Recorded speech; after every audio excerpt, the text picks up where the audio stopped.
Welcome, Trojan family, to another episode of the Conquest Call-In Show, the only show where you, the caller, are the stars of the show. I'm going to throw some ideas out there, but to get you started. But really, I want to hear what your thoughts are. There's a lot to talk about. We just saw yesterday Duce Robinson joined Quentin Joyner into the transfer portal, making it 11 transfer portal guys. If you want to include Bear Alexander, I'm not sure if we are or not. The Big Ten schedule just came out, was released.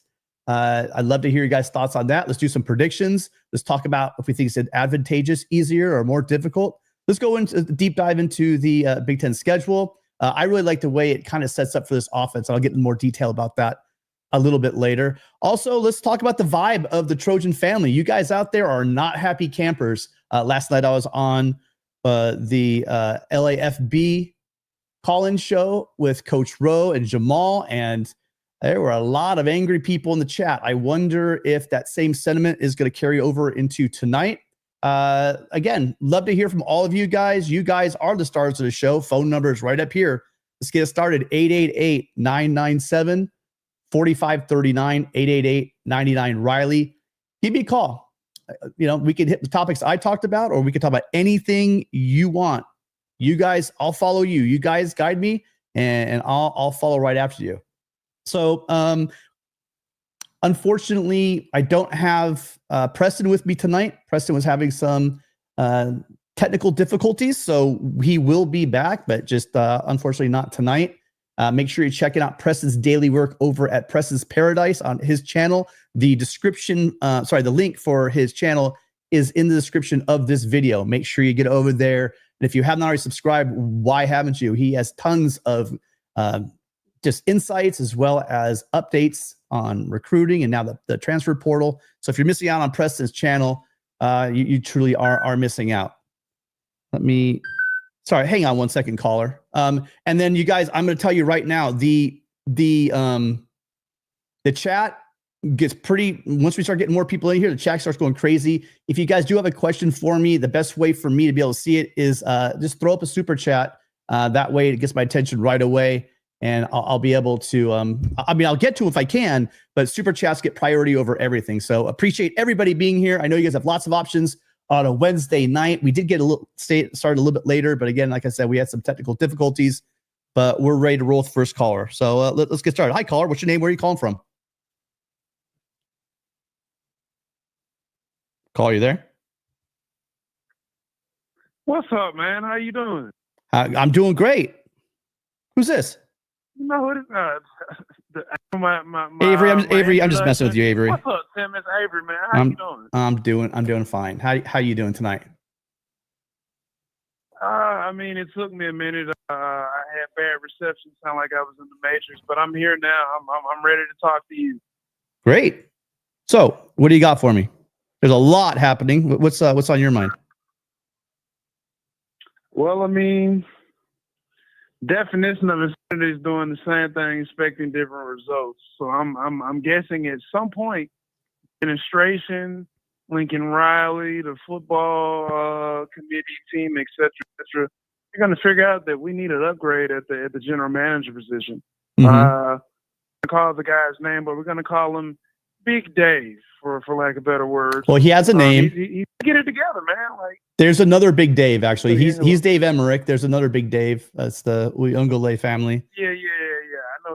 I know. Yeah. I know who you're talking about. Yeah. Yeah, man. But having to say that, I think I told you a couple of weeks ago that it isn't so much I don't believe in the plan. It's, to me, is a sustainable long term. Point case example, I don't have a problem with going into the portal and supplementing maybe experience and personnel fit. Like, I get it, right? But doing that year in, year out, that, to me, that just isn't a sustainable situation, i.e. the Quinn Joyner situation that is transpired this week. And maybe I don't have all the the ins and outs of that, but just on the looking now, like, man, we're better than that. Like, I don't think that's just going to be something we can do long term. And it's just odd, man. I told you last call, I feel like Lincoln, he has the ability, but he's he's in year 2, year 3 of where Lane was, and it's hard to believe that, but that's where he is as far as like learning. This isn't Oklahoma. This isn't Texas Tech. So just a lot, man. But I'm definitely an advocate for a GM seeing that Belichick set everything up today. Avery, you said a good point. He's learning. What would you say if someone countered that saying pretty much everybody's learning in this new space? Do you think that's accurate? Now, hold on. Don't chop my head off. I get it. There are things completely wrong with this program. And that's not what I'm saying. I'm saying the landscape of college football is evolving. Like it chased the GOAT. It chased Saban out. He's like, he looked at what the landscape of college football was becoming. And he said, oh no, I'm good. I'll take my championships and I'm going to call it a day. You know, I don't want to play with this. It's now becoming NFL junior. You know, you're changing everything about the sports. It's now completely out in the open, right? They pulled back the curtain and we see NBC and ESPN and Fox back there. And they, if you're seeing the Wizard of Oz, they're back there pulling all the strings, all the huffing and puffing. But really, all of these changes to the clock rules, all these changes to NIL, basically collusion to get rid of the Pac-12. All of this is really happening from the networks, allegedly. And so I just want to know your thoughts.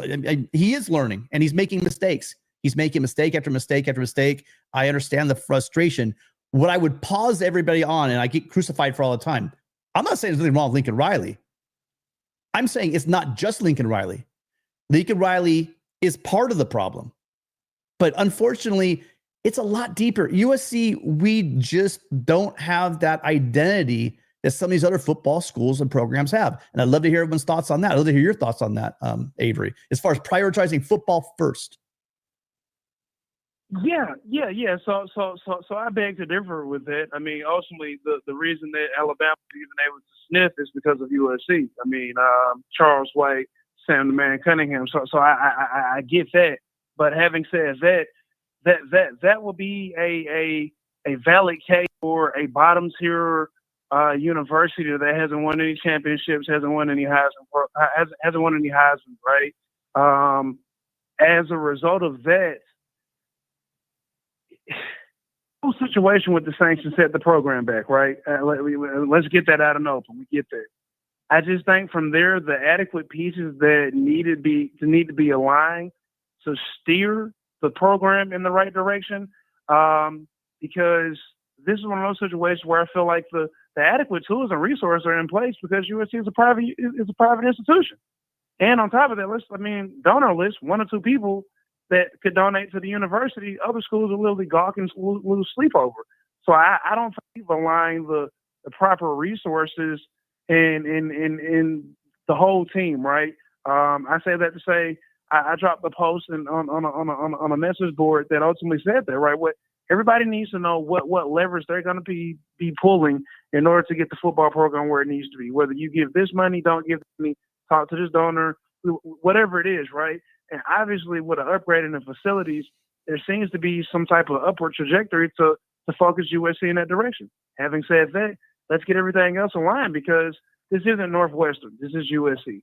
Yeah, I think we miss B. Wayne Hughes. I saw somewhere in the chat they brought it up. It's like just before this NIL thing really, really kicks off, we lose one of our biggest benefactors. We had a guy with that loved the program, because there's a lot of millionaires and even some billionaires here from USC, but the problem is they're not all football people. They don't seem like they're football people, and they're not really. There's no Phil Knight out there, right? So there's no Larry Ellison, which is, I guess, through his wife. I think I can't remember. I don't know. Is now involved at Michigan. They don't have that driving force that'd be helpful. And on that note, you guys, as a matter of fact, while we're doing this, you guys, I really think that if you are here and if you do love and you want to support the Trojans, you absolutely need to be giving whatever you can to support the House of Victory to build up this NIL. I mean, you have the opportunity to do it. I can't remember as low as what, $10, $20, $40, whatever it is. Just if you truly love the university like you do. I'm not asking, I know money's tough. I think, and times are tough for some people, but I'm saying if you can, this is the best way. If we want to put our money where our mouth is, this is the best way to support our university and get those rosters that we really want to see here at USC. Anything else for me, Avery?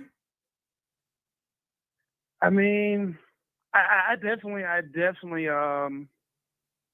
agree with your points on us not evolving with the landscape. But like I felt like if there was one institution that had everything built in to legally do it the right way, it would be USC, right? I mean, all those years that they were winning, we were doing it illegally. So here we are now with an abundance of resources, a plethora of things around that could be aligned, and that's where I feel like I don't know Dave, I don't know Big Dave like that, but he doesn't seem to be one. The individual that's in that position is going to need to be one at the ability to negotiate, and two, they need to have a pulse on the youth. I'm not asking them to know all the Dirk songs, but I'm asking them to understand how they think, how they move, and knowing their inner circles. I mean, it's selling USC and then aligning all the legal contractuals to get a kid. Like this is USC. This should be one of the easiest things in the world to do.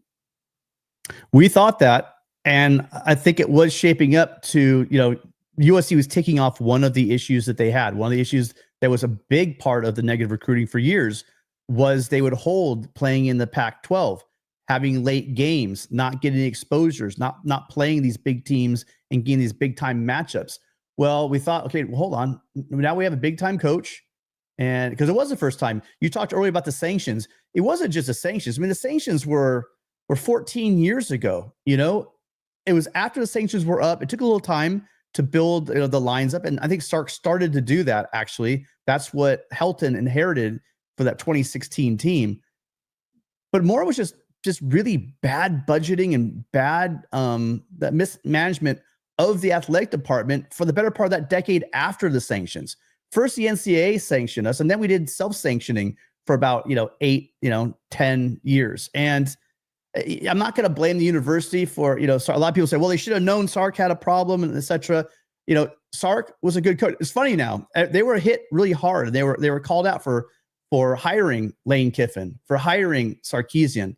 And it turns out these are two of the bigger names, in the SEC. So I'd love to hear, again, anyone's thoughts on the coaching, the direction of the program, because there is something wrong. But what I just kind of can't do is just too lazy. It's kind of coming from the same corner of our fan base that said, well, you know what? The problem is let's just get rid of Miller Moss. We get rid of Miller Moss. We bring in Jada Mayava. Boom. Fix the offense, and we'll start winning. Right? And I caution people at the time. It's not that simple. It's not one thing. On the field, it's not just the quarterback play. It's the defense late in games. It's the offensive line and protection for Miller and for Jaden in those games where they're getting clobbered. I'm really going to caution people on the fact that say, well, we just got to get a Riley and then we'll be good to go. I don't know, because one thing is this was not a quick fix. USC invested heavily into Lincoln Riley. Like it or not, he's not leaving this year, next year, or probably even the following year, short of a catastrophic couple seasons. USC is going to have to deal with this. I hope that this is a learning process. I hope that Lincoln Riley can figure it out, because something's broken. And I think you hit it right. It's somewhere in that back office with the contractual stuff. I hear the money is there. If the money is there, why are these players so upset and leaving? And if that's the case, also, you take Lincoln Riley for what he said. He said the problem is you have a lot of guys and they're good players, but I think they're overvaluing their ability compared to what they think they see as far as an NIL contract. So we're going to see if USC can figure this out. But it is somewhere in there. It's not the players. We got solid players. It's not the coaching. We have good coaching. We are having trouble getting the depth and quality depth that USC needs to be able to compete with the Ohio States, with the Oregons, with the Georgias, Alabamas, etc. All right. Thank you, Avery. Thanks for calling in, man. Appreciate you, as always, calling in. Hope to hear from you soon. Hey, definitely, man. Fight on. Good talking to you again, all right? Where are you? You didn't tell us where you're at, Avery. Are you in a normal location, or are you on the road again? I'm in Hagerstown, but when's the next show?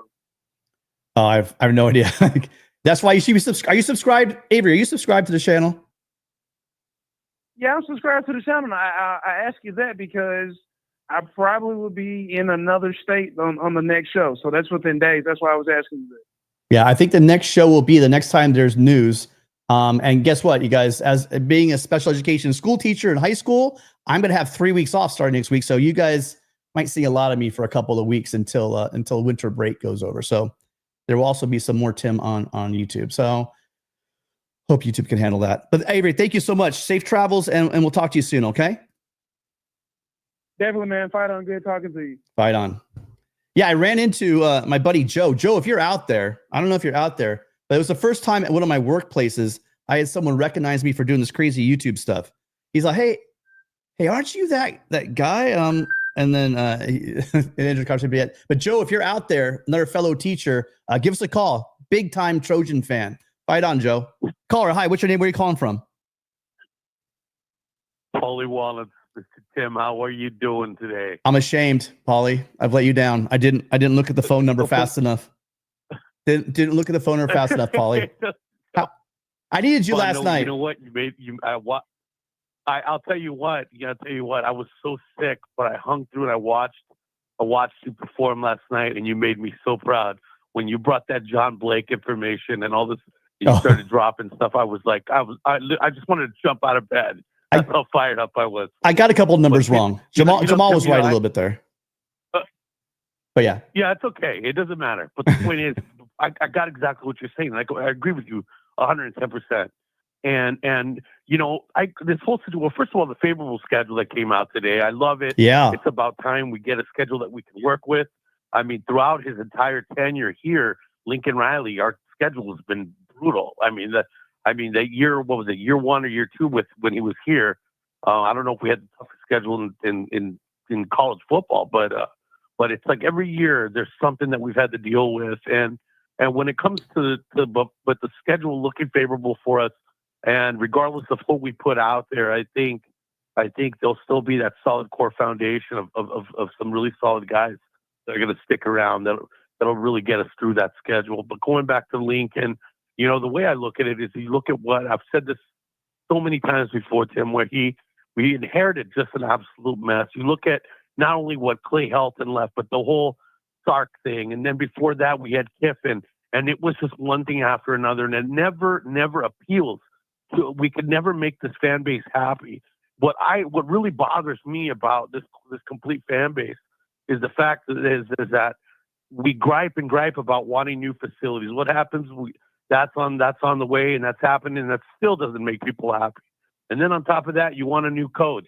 Well, it could have been a lot worse. We could have ended up with Matt Campbell. We could have ended up with Baylor's coach. That's how. Yeah, tell me how much worse things. Luke Fickell. Luke Fickell's a big name. Worse than would have set us back. Yeah, Luke Fickell was another one that we were begging for, and look what happens there. That would have set us back another who knows how many years.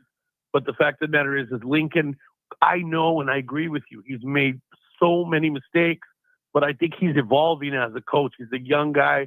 I can tell you right now, looking at Nick Saban when he was young, or a young Bill Parcells when the Giants almost fired him back in the day. Those guys were making mistake after mistake, but they start evolving as time goes on. They finally build, and he's building something here. You know what? This whole situation, I equate it to when the one and done came in college basketball. It rocked college basketball completely. It was something where no one knew how to deal with it. And it's kind of like the way everybody's talking with this NIL stuff. I remember the one and done. People were just livid over it. And then guys just started taking it on, like Calipari reminds me of Dan Lanning and those guys right now. I don't even want to say the name Morgan, but it reminds me of that whole situation where they were just capitalized on it. Next thing you know, Duke says, forget it. They're one of the blue bloods that refuse to do it. Next thing you know, they pride themselves on being four-year guys. Then they go and they jump into it too. So I think SC's kind of just playing a little catch up, but eventually we'll get there. But I was really proud of what Lincoln said, that it's an evaluation process. Just the way that these guys are evaluating our, schools, that's the way we are in evaluating players. And there's a lot of times maybe they didn't like what they heard. Maybe their whole, when they go and they sit down after the end of the year and you talk to the coach, and maybe they don't like what their new situation is going to be like. It's going to tend to, make them want to have to work harder or compete more. When a lot of players in today's society, they want things given to them. The age of competition it's not like it used to be, and so So I'm with it. I'm riding with it. I'm going to ride with whatever we got. And if players want to be here, they want to be here. And if they don't, then you know what can we do? But I got to tell you, I love the coaching staff that we put together. This is the most hope I've had in I don't know how many years. And people can say what they want, but we got our defensive staff there, with Yanton. We got, Coach Henny and Belk and all these guys. And then on the offensive side as well, I'm going to roll with it. And there's no way that I'm going to go ahead and start bad mouthing them, because you don't think potential recruits probably watch these shows.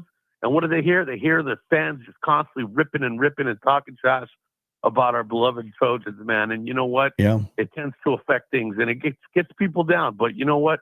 I'm not going to be that guy. I'm going to continue to support this university and support people like you, Tim, because I truly believe in you and what you stand for. And also Gabe out there too, man. You guys have really made an impact in me as far as becoming a better fan out here, man. And I think the world of both of you guys, man. You fight on, Tim. You enjoy the rest of your night. I'm going to get to sleep early because I'm still struggling with this illness here. But Man. You know what? Fight on, brother. We'll talk to you soon, okay? Fight on, Paulie. Yeah, you know what? I don't know. I don't know if any. Well, actually, I know a couple of recruits, and I know some players, and I know a few parents, and they do watch shows. And when you're telling the message out that you're out on Lincoln Riley in year 4 after 3 years, you're out. It's all Lincoln Riley. He's a problem. I don't know if that's the message we want. I think the message should be is, hey, look, we have some problems. We have to look in the mirror. This is not USC standard. We should not be behind a lot of the programs that we finished behind in recruiting. There's no excuse for that. And I think the message should be is we are USC. We do have some downtimes, but when we're up, Mark Rogers, I talked about that. I said all the time, Ohio State probably has the highest floor of any program through the decades. But there are few programs to get to the rare air when USC's rolling and we want to roll for a decade. USC is one of those programs that is just one of the unique and elite programs in the country that when we have it rolling, nobody can touch us. And there's nothing beyond that. So Lincoln Riley has some soul searching to do. There's some things going on with our NIL. I'm confident. The biggest thing I'm confident is the administration. I hear people taking shots at Jen Cohen for some unknown reason. She has not proved that she's an issue. The worry is how quickly USC is adapting. Remember, you guys, when we look at our roster, Carl, I'm sorry, I'll be right with you. When we look at our roster, it was just this year that they decided to start telling guys we're going to do NIL negotiations before you get on campus. Riley's first 2 recruiting classes, if I'm in chat and anyone else that calls in, correct me if I'm wrong, we were not offering these guys NIL packages until they got on campus. Yet you had the Tennessees of the world promising the moon and flipping off the NCAA and saying, well, we'll see you in court. So did we do it right? No, this is we're always behind. But to dump all this and this whole the change thing on Lincoln Riley is wrong. Lincoln Riley has made some massive screw ups, I think, in his time here. But this is deeper than just one guy. This is as a Trojan family, we got to circle around it. You guys got to give the house of victory, and we need to get USC out of the mess they're in. And I think we have the coaching staff, as Paulie said, to do that. All right, sorry, caller. One more second before we go. Petros Priamos, thank you so much again for not just the super chat. When are you going to call in? Petros is also a member of if you catch right down here, you'll see him. He's been a member of the channel for a while as well. We appreciate everybody here at Voice of College Football. But I have to tell you, the people that reach into their pocket to make all this happen, you guys are really special. And I really I truly do appreciate everyone that gives this channel. Petros, you've been consistent in that. And I really appreciate you tonight. Call in. I would love to hear from you. I'd like to thank you in person. I really would. All right. I'm sorry, caller. Go ahead. What's on your mind? First off, what's your name? Where are you calling from? Hey, this is Music Makes Me Happy, man. How you doing? Oh, man, Music. Look, I love you, man. I really do. But are you going to bring me down off my high? I just had Paulie. Are you going to bring me off? Are you going to bring me out of the clouds? I think you are. That's okay. I actually agree with what a lot of the callers are saying, agree with what you're saying. But you know how I feel about Lincoln Riley. Oh, I know. I've talked about this during the season. And what I say about Joyner, I knew he probably was going to leave. Now, I'm hearing this about money and stuff like that, but I think if Lincoln Riley had played him more, I don't think he would have left.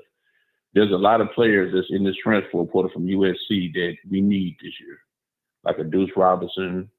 Like I said, Joyner was good, the offensive line and stuff like that.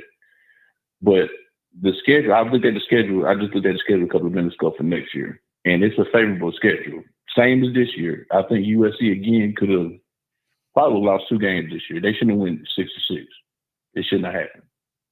So next year's schedule is the same way. It's a favorable schedule. So Lincoln Riley goes 6-6 next year. Now what? Are we going to still stick with him or what? No. I mean, look, as much as I'm saying that I'm not out on Lincoln Riley, if we're looking at 3 straight years with at least 5 losses, because here's the issue. I can sit here and defend the issues with our NIL only so far. Does anyone here, like Music, do you think, or anyone in the chat, let me know in the chat, do you think that our roster is not on par or better than, I don't know, let's say a Maryland team? I think they had only 1 win in the Big Ten. Is that where we're at? Are going to Minnesota, losing to Minnesota? Although, sorry, I'm not gonna say it. We did not lose to Minnesota, but we should not have been in a close game with Minnesota like we were. That game was basically stolen, legitimately stolen. There's no reason for it. USC should have only really lost like maybe 2 games this year, and I would say it's the Notre Dame game and it was one more game I think they should have lost. So, the Notre Dame game they should have lost. In the Penn State game maybe, but they were close to Penn State. That was the only game where we lost by more than a touchdown. So I mean, I don't know. Yeah, but like I said, what Lincoln Riley has done that I can give him credit for is revamping the defense, because that was a problem. Yeah. For the last 2 years.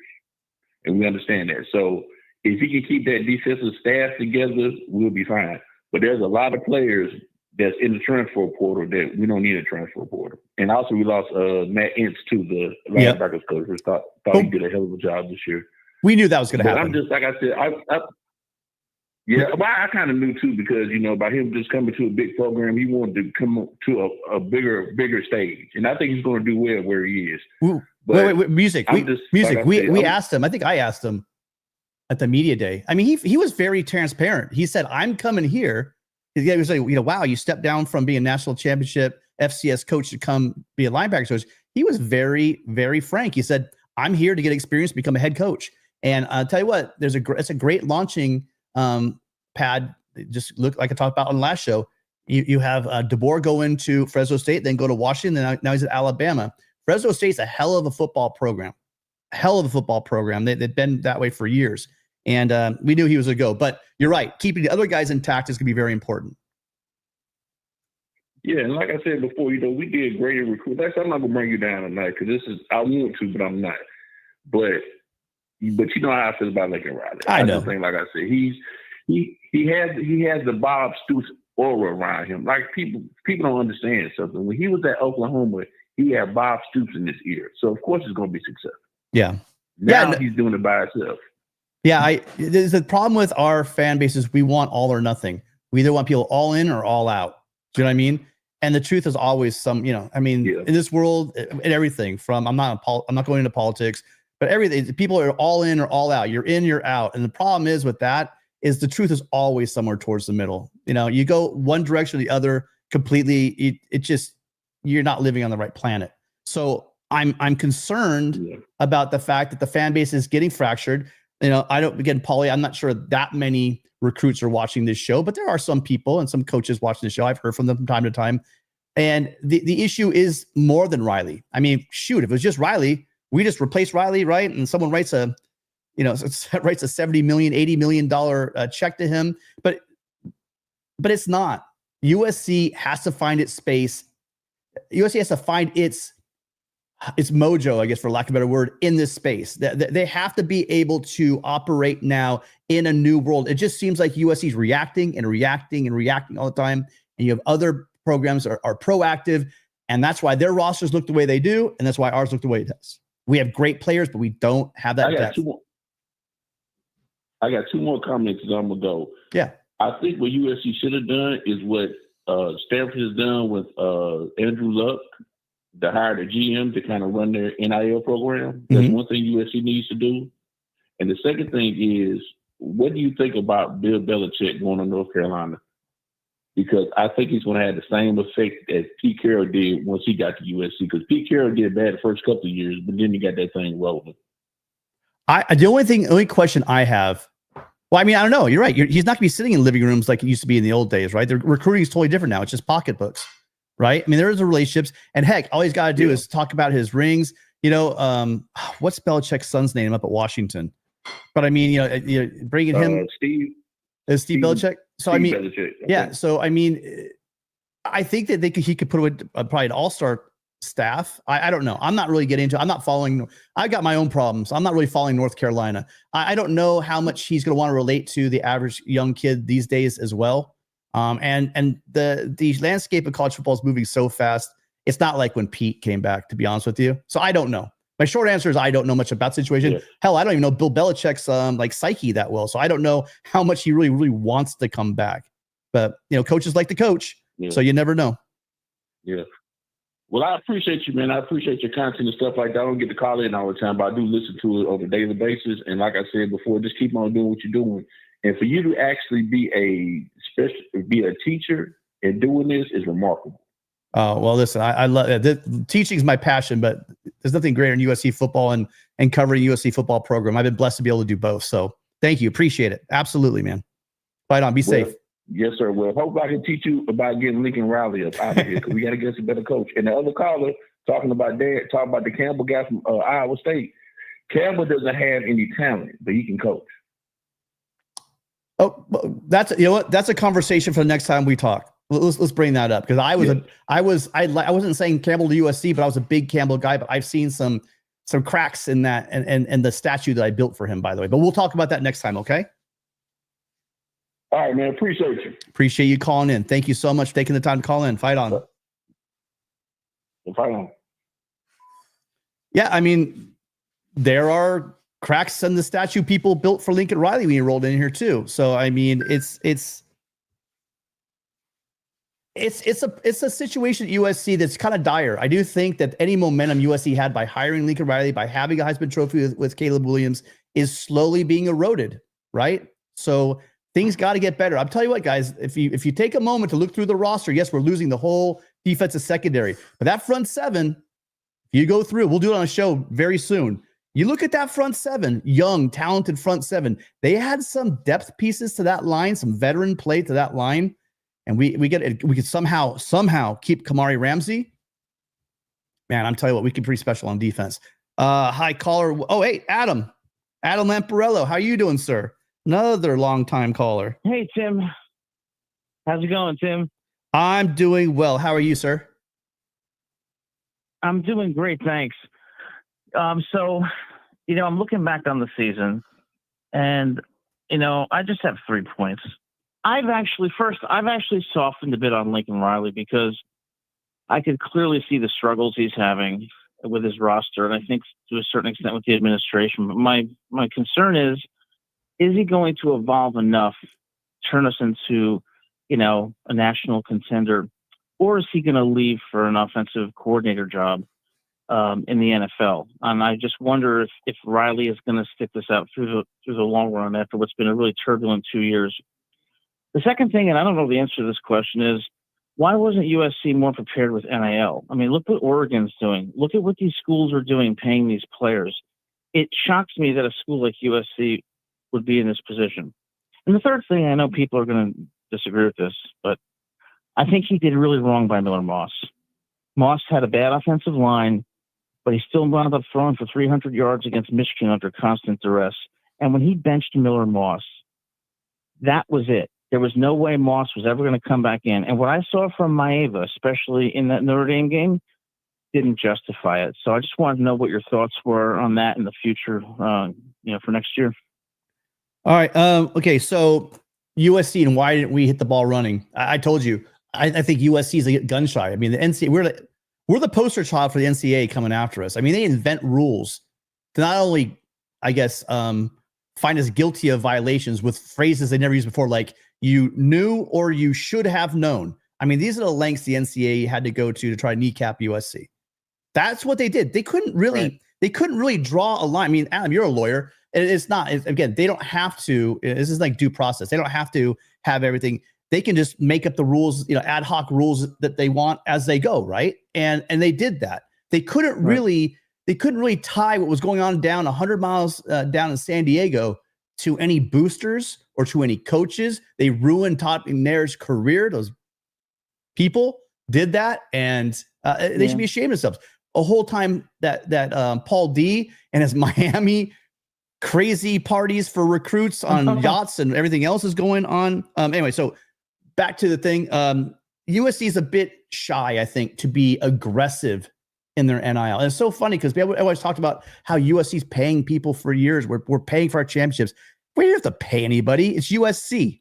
We're in Southern California. It's a great university. We win national championships here. We don't have 0 national championships. We actually win here. And a guy like Pete Carroll showed that he's a special coach. He didn't leave USC. He went to the NFL. He was one play away from, back-to-back Super Bowls.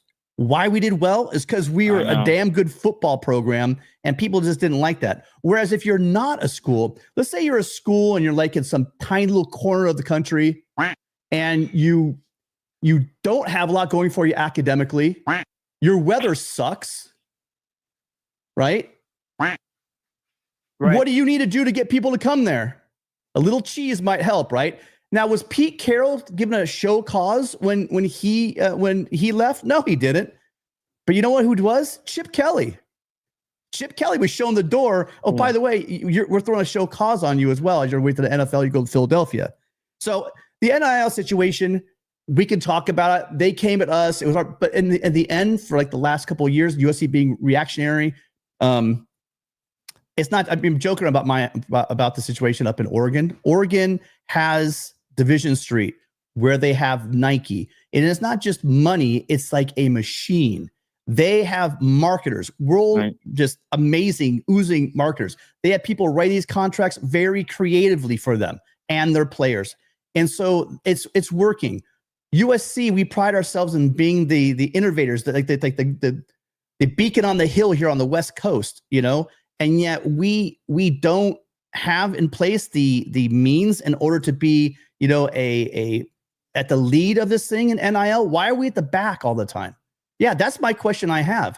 Now that goes on Jen Cohen, that goes on Lincoln Riley for not pressuring more. And I think that the USC has to decide, like I said at the beginning of the show, who do we want to be? Because the schools, you can be both. Look at Michigan, amazing university, national championship, and now they're top 5, top 7, I can't remember, recruiting class.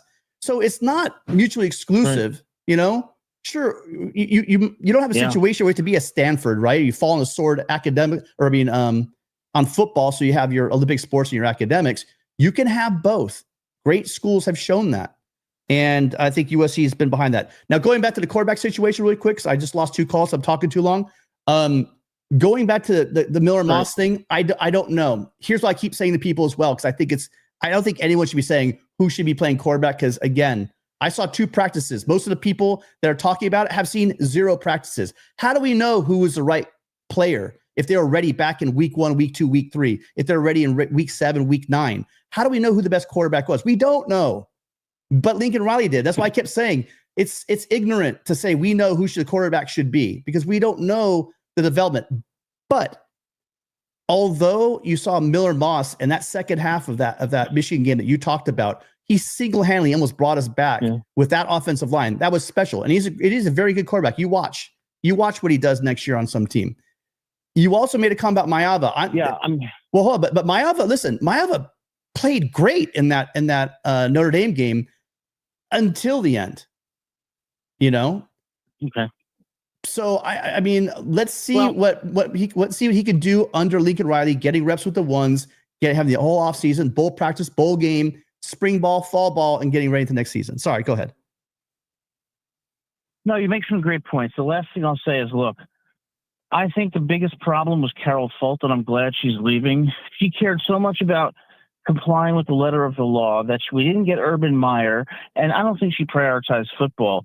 And the last thing I'll say is, I'm a lawyer, and I can tell you from that standard that the NCAA uses, I'd stick my middle finger right in their face and I'd say, we're going to do things the USC way and come after us and dare them to, instead of being reactive and so shy. That's not the USC way, in my opinion, Tim. Great talking to you as always. Yeah, thank you. And they've shown that more than once, Adam. Fight on. All right. They've shown that more than once. They showed that during the sanctions. Yeah, fight on. They showed that during the sanctions. Yeah, you're right. Yeah, that's true. And they showed it early on in NIL, because you saw what Tennessee did. You saw what other schools did, just taking them to court, saying, we're just going to take you to court. USC, I don't know. They just rolled over and left a lot of fans pissed off. So I understand why people are pissed off. Don't get me wrong. When I'm saying these things, I'm a fan as well, and I get pissed off, and I have no idea why we're not better. And I do hold Riley accountable. I don't know why we're here in year 4. I think there have been some mistakes made, but the glaring mistakes that were made on Lincoln Riley's part have been corrected. We'll see. The one thing I question, I talked about it by the way, you guys, make sure you go check that out. I did a show with the guys over at LAFB last night. We talked about the fact that USC, it just needs to get its ducks in a row. And if you don't, then it's going to be more of the same. And if it's more of the same, then we're going to wake up on the hangover probably in 3 or 4 years. Maybe Riley wins, a 10-game season. Maybe they even win a Big Ten championship. But if they don't figure out how to build quality rosters with depth through NIL, because that's as much as we don't like to hear it, that's what football is now. USC is going to be another Penn State, I think, unless we can turn the corner, because it is about generating that money. Hi, caller. What's your name? Where are you calling from? Hey, Tim. This is John from Detroit. John, how you doing, sir? Haven't heard from you in a while. Yeah, man. It's just life, a lot of stuff been going on. And then, of course, with you guys being on the West Coast, sometimes I'm just, I just been going to bed a lot earlier and stuff like that. I guess, because I've been listening. I've been, and usually when I've been listening, I sometimes it's the next day and stuff like that. My job has had me busy, but just a very, very disappointing season. I'm gonna tell you, so this is the reason why I'm calling. I heard something yesterday. I was listening to a program, a national program yesterday, and they had one of the Oregon Ducks players on there. And, they were asking me questions like, okay, you guys coming from the Pac-12, this and that. And people saying, you soft league and this and that and whatever. So, and I can't remember the player. I think he's a linebacker or something, but he was saying this. He said, well, when we came in, the one thing that our coach did tell us was, we never thought that we had to adjust to them. They needed to adjust to us. We were already playing physical for one thing, but say the one thing that they could not handle in the Big Ten is our speed. And of course, it made me think about our team. It just did. Because I'm looking at these games and we playing these games and I'm looking like, man, I mean, it's like no jet sweeps, like, okay, you playing Michigan, Texas gave you the blueprint. You don't run up the middle on them 2 tackles. They're just too big. They're too athletic and they're too big. That's why Ohio State lost, because Ryan Day was in this thing to point to where I'm gonna show you how tough we are. No. Texas, all they did was they just kept running around the end. That's all they kept doing. And by the time the second half got there, the 2 tackles were tired. And it's just kind of hard. You watch these games, because there's no way in the world we should have went 6-6. And to me, it's inexcusable. You don't lose to Maryland. You don't lose to Minnesota, man. That's embarrassing. Okay? I mean, and for God's sake, we shouldn't have lost to Michigan either. No. So it was just crazy. It was, the whole thing was just crazy. It's just a crazy year. And the one thing, we're going through a low right now. And like I said, I've been a fan since '69. And we're going through the lows. Yeah, we kind of disappear. We might get a 10-win season in here, 8-7. I heard another guy say, well, Oregon did real good this year. But the other three that came in, he said, if we can get USC, and I like to have a fit when he said it. If we can get them just back to just winning 8 games, come on, man, it's USC. Oh yeah, no, 8 games. No, that's. I'm just like, but this is. But I'm telling you, man, this is how people. Because I'm telling you, this is how people over here they think. They like, man, what's up with you boys? I hear people transferring out, man. I'm like, man, I don't know what to say. I don't really know what to say because I don't really know what's going on. I don't know what's really going on. All I know is that, I'm looking at the top 12 players in California, and I think we got maybe one of them. Maybe this somehow has got to stop. Well, we got two actually. We got two, and we got two. We got two very good ones. Tagovailoa that's got to stop. And Longstreet. Yeah, that's got to stop. Because I agree. And your dad would tell you this. Your dad would tell you this. We cherry pick other states when we're good. Okay? And I always, you hear Pete Carroll name mentioned a lot. But I'm sorry, I go back to John McKay, and he was the one that gave the blueprint. And basically, it was about not who we was going to get. It was like, well, we don't have it was at that point was, well, who we going to turn down? We don't need. We getting everybody we want. I'm used to if the top 20 players in California, we got to get somewhere between 15 to 13 of them. That's how it used to be. So I don't know where we go from here. I just the schedule was real favorable. The one thing that might actually help us next year is that what I'm thinking is if we can keep the defense together, and I think the defense because of the front seven really will improve. And they may have to carry us. Oh yeah, because we may have some inexperience on the offensive line. Okay, but we're already going. I've never worried about us at quarterback, wide receiver, running back. Even if these receivers leave. Now I'm gonna tell you now, the receiver to who I was really disappointed me this year was Zion Branch, and I don't like talking about kids. I just don't. But that.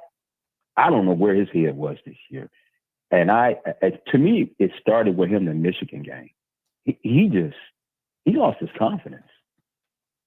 That's the way I just saw it. I mean, to me, he wasn't running hard. He wasn't running fast. He lost his confidence. He wasn't feeling punts. I don't know what's going on with him. I just don't. It's almost like when he came to Ann Arbor, it's almost like the stage was too big for him. No, I didn't feel that. I didn't feel that. I was on the. Well, I mean, I was there. I was in the end zone watching them warm up. No, he did. Mm-hmm. Remember, he played at Gorman, and he played. And he's not a freshman.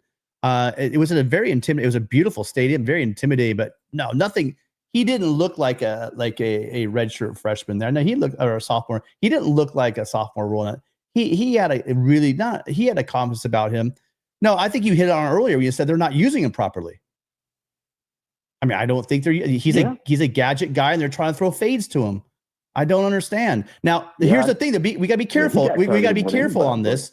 We got to be careful on this because again, we don't know who the primary receiver is when those throws are being made.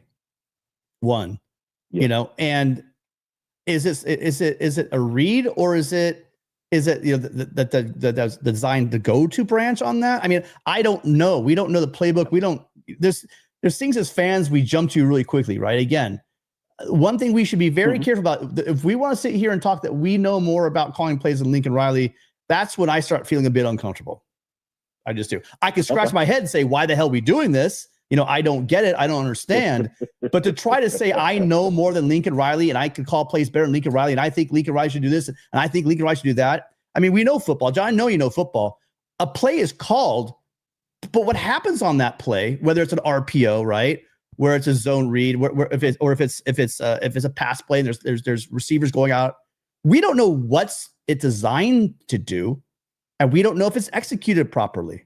I think there are a lot of execution problems on this team, which goes back to coaching. But I don't know if we should go as far to say that Lincoln Riley has lost his fastball, doesn't know how to call games. I think that might be a bit too far. But Tim, answer me this though. Why did we didn't do a lot of hurry up this year? I don't understand that. We do a lot of what? We just didn't do a lot of we didn't do a lot of hurry up this year.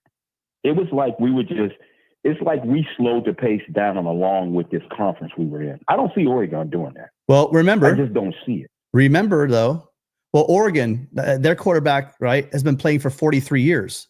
So I mean, you're right. He's been around the block. We had 2 first-time starters. You know, I mean, Miller played in a bowl game, but people forget this. Miller only played, what was it? Did he play 8 games or 9 games? I can't remember off the top of my head. 8 games? I don't know. Right? Yeah. It's not like he had this lengthy 5-6 year career. You know, if he was a 5th year senior, or if he was, even like a 3rd year guy, hell, if he was a 2nd year guy, it might be different. Same thing with Jaden. Jaden, played 3 games here? I know he played at UNLV last year, but the defenses are schemed much better. The guys are faster. The windows are smaller. Mm-hmm. Mm-hmm. So, I mean, again, that's why I keep telling people, look, I'm not some apologist. I'm as pissed off that we lost these games as anybody, but it's not as easy as, well, change the quarterback. Well, Riley's got to go. There are bigger issues in this program. And I know I'm pointing out the obvious problems, but I think some people forget and just want to make it about one thing, why it's human nature. They just want to pick one thing, or they hear something, they run with it, or they want to pick one thing and they hope that if there's one thing, because a quick fix, if you just fix one player, our program's not in trouble. It's just one player. We fix this, we're good to go. And I just don't think people understand it's way bigger than that. But I will tell you this, though. In one instance, I mean, and we don't have to hang out here to this point because I'm just saying this. This is just the way I feel, because I love the program and I've always loved the program. The one thing that I just really, really got to say is that nobody blew us out. We was in every game. I mean, every single game. Yeah. And to me, we was in some of those games that I'm just like, you know what? If we just and think about this, not only being in every game. Listen, if the linebacker never got hurt, if Bear wouldn't have gave up on us, I don't know what kind of season we would have had. Hey, you know what? I don't know. We had players that was hurt. Yeah. But again, though, Tim, we were in every single game. Well, John, let me hop in. We're forgetting that. Let me hop in. What if we had, now Rakes didn't do anything special, but he would have been some depth in the middle, right? Bear Alexander, the fan base got too mad at him because he had quality reps late in games. He would have added depth to that rotation. Why were we losing these games on last minute field goals? Why were we losing these games on last minute drives? Yep. Because the depth of injuries. I don't want to keep beating this dead horse. Throughout the game, you're gassed in the 4th quarter. When you get to late October, November, and you've been playing with injuries for the past month and a half, you just can't get healthy and you're being rolled out there every time. Those guys would have made a difference, that extra depth. So you hit on that. You hit on that perfectly. And the fact that we point to the offensive line all the time, but the defense was great, but they just ran out of steam. That's why we lose. That's why we're in close games against other teams we shouldn't be close games against. And we would kind of fade in some games. And I mean, that Michigan was the biggest example of that. Guys were just tired.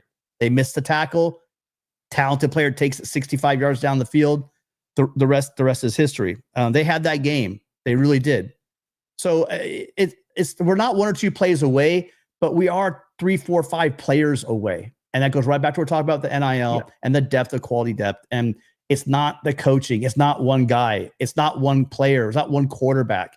It's they need to build this roster, and they've kind of screwed up. USC has, and let's face it, maybe we need to make some better evaluations because guys are showing up and leaving. So I mean, there's a lot to it. It's not simple, but I do have faith in this administration, and I do have faith in this coach. A lot of people are professing this week that they're out on Lincoln Riley. Fine, get out, but please don't come back next year and say, no, I never said that. You watch.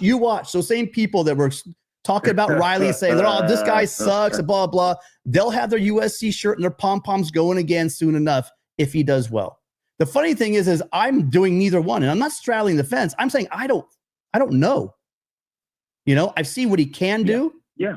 And I've seen how close he is, but horseshoes and hand grenades, it doesn't matter if you had a bunch of one-score games, right? I don't want to be Nebraska. That's true. It doesn't. I don't want to be Nebraska. No, we don't want that. Right? We don't want so, that. So you got to get over the edge, and I think that's going to be roster, John. Hey, hang with me. I don't want you to go yet. I don't want to cut you off.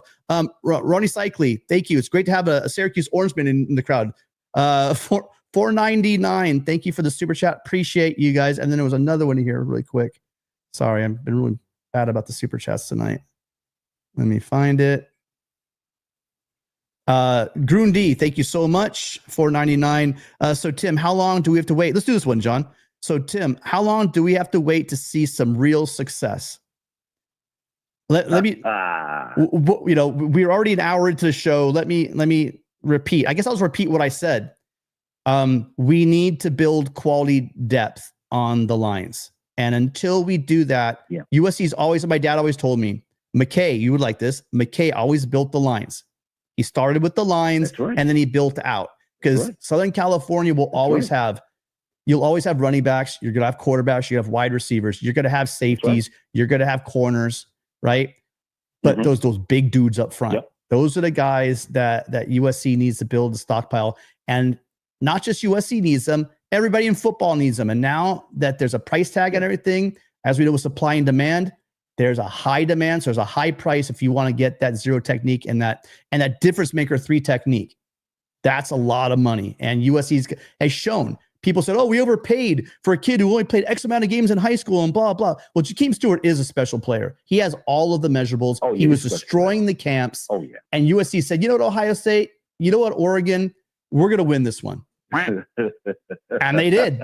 And they did. And that was, and I think that was a statement win. We've been asking them to do that. They gave us a statement win. Let's see how they finish up in the portal, John. What do you think? When are we going to, when is USC going to turn the corner for a Grun here? Oh my gosh, man. That's a very hard question. They're going to turn the corner, I think, when we figure this NIL thing is out. And we have to figure it out because, again, like you said, college football has changed. Okay? And we got to evolve into this thing. And I think we're going to get there. I mean, we're USC. We have got to get there. But the thing about it is, but you got to remember this also too. There's a team up north there in Oregon. They're trying to bury us. Okay? They basically want to make California. They want to make California their launching pad. Yeah, and they go for it. They get players from all over. Because there's nothing up there, like you said. I mean, you got field night money. It's a lot. Because I tell my friends here that I'm like all the time. I say they talk about Oregon. I say, welcome to my world. We've been going through this because I thought about you the other day when I was watching the game. I looked at when I saw the starting lineup. I thought about you because I said, now I don't know. I said, but Tim would know how many of these players in the starting lineup supposed to be at SC who said they were going to SC. But in the last minute, they changed their mind because of Uncle Phil. And my friends laugh when I say that. And I got that from you. Who is Uncle Phil? Phil Knight. Yeah. Well, hey, that's not mine. I stole that from many other people. But yeah. So here's the thing. Here's the thing. They have to. They have to do it now because, and they need to take advantage of this. They got to take advantage of the Wild West right now, where you can just start buying and have these huge contracts, because once this does get figured out, they'll go back to being Oregon, a good program, but not a number one program. I know that. But not a number one program. But not number one program. No, but right now in this climate, this is the perfect. Phil Knight and Oregon could not have asked for a better scenario for them to win a national championship. Wait, you mean we could spend unlimited money? The NCAA is a non-entity anymore, and we can buy the best roster we can do with Phil's $240 billion and Nike's marketing executives behind us. It literally lined up for them. And my God, Oregon, if you still have 0 national championships after this, you truly are a loser school. This literally is everything you ever needed, handed to you in the perfect way possible. And if you still are hanging 0 banners at your little 50,000 person stadium, then let's face it, you were never meant to win. That being said, holy crap, they got a hell of a roster. So They should have a shot at it. Have the roster. Yeah. Well, listen, John. They should. But again, okay, man, I'm gonna be calling, man. But no, Fish. I say, man, I'm just sorry, John Fish. I thought I just cut you off. Go ahead. No, I mean I just cut you off. What were you gonna say? Go ahead. All right. Well, listen, I appreciate you calling in. Yeah. I got people lining up. Did you want maybe one more thing? Got one more thing to say? I just want to say, let's not lose the faith, man. Let's not give up on our boys. We haven't. Please. We haven't. Let's not do this. That's right. I appreciate that, John. I'm sorry. Come on, USC fans. Come on, we better than this. Appreciate your call, John. Good talking to you. Right on, man. Okay then. All right, bye. That's it, John. John's been a fan for decades. He knows at USC, when we're down, and when we're up, we're in rare air. There are a few programs that could keep up with USC when we're doing well. And we're not down. What's worse, you know what? For YouTube channels, for all of the, for all the recruiting sites and for places like LAFB, the worst thing is when people are apathetic. Right now, we're not good and we're not terrible. We're kind of in the middle and everybody loses faith. That's why I'm so happy that there's almost 400 of you guys right now watching between Twitter and YouTube. Thank you guys all for being here. If you haven't, please just do me a quick favor and go ahead and hit that subscribe and like button. It really means a lot to me. And it does. It lets me know that this is the kind of show you guys want.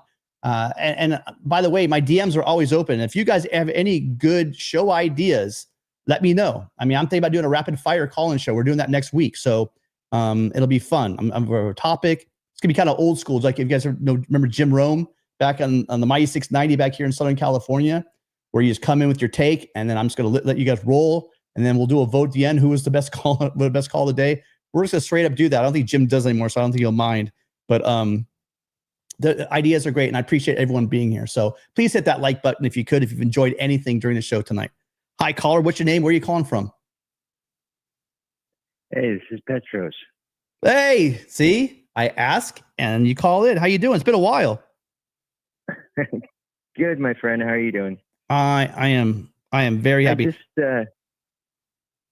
Good. I just had one thing to say about Lincoln Riley. And first of all, a couple things actually. First of all, I don't think we need to switch coaches. I think that's just a knee-jerk reaction. Sure, he's made plenty of mistakes. I mean, from not running the ball to his substitution patterns to the handling of the quarterback situation, what have you. But one thing that people need to keep in mind is, Pete Carroll was, 41 when he was with he wasn't even hired yet by the Patriots or the Jets. He was in his mid 40s. He didn't figure out his philosophy. If you read his book, Win Forever, he didn't develop his philosophy until he was 50, and people are just running. Lincoln Riley's 40, yeah, he's young and he needs some time to mature a little bit. And one thing that would help him out more than anything, forget about defense, this, offense, that, whatever, is he needs a little humbleness, a little humility.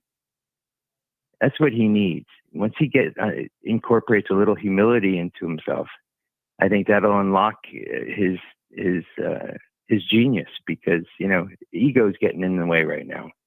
And any way you slice it, it's just, I like Lincoln Riley a lot, but the ego, I think, is getting in the way.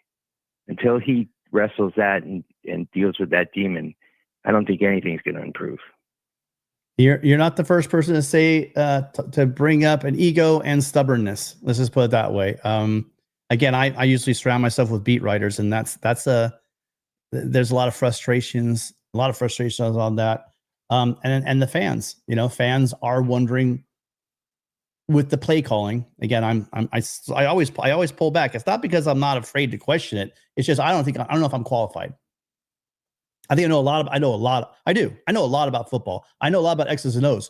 But man, it's kind of weird. I guess it's your job, really, if you're up here with your face in a camera, to be judgmental and corrective.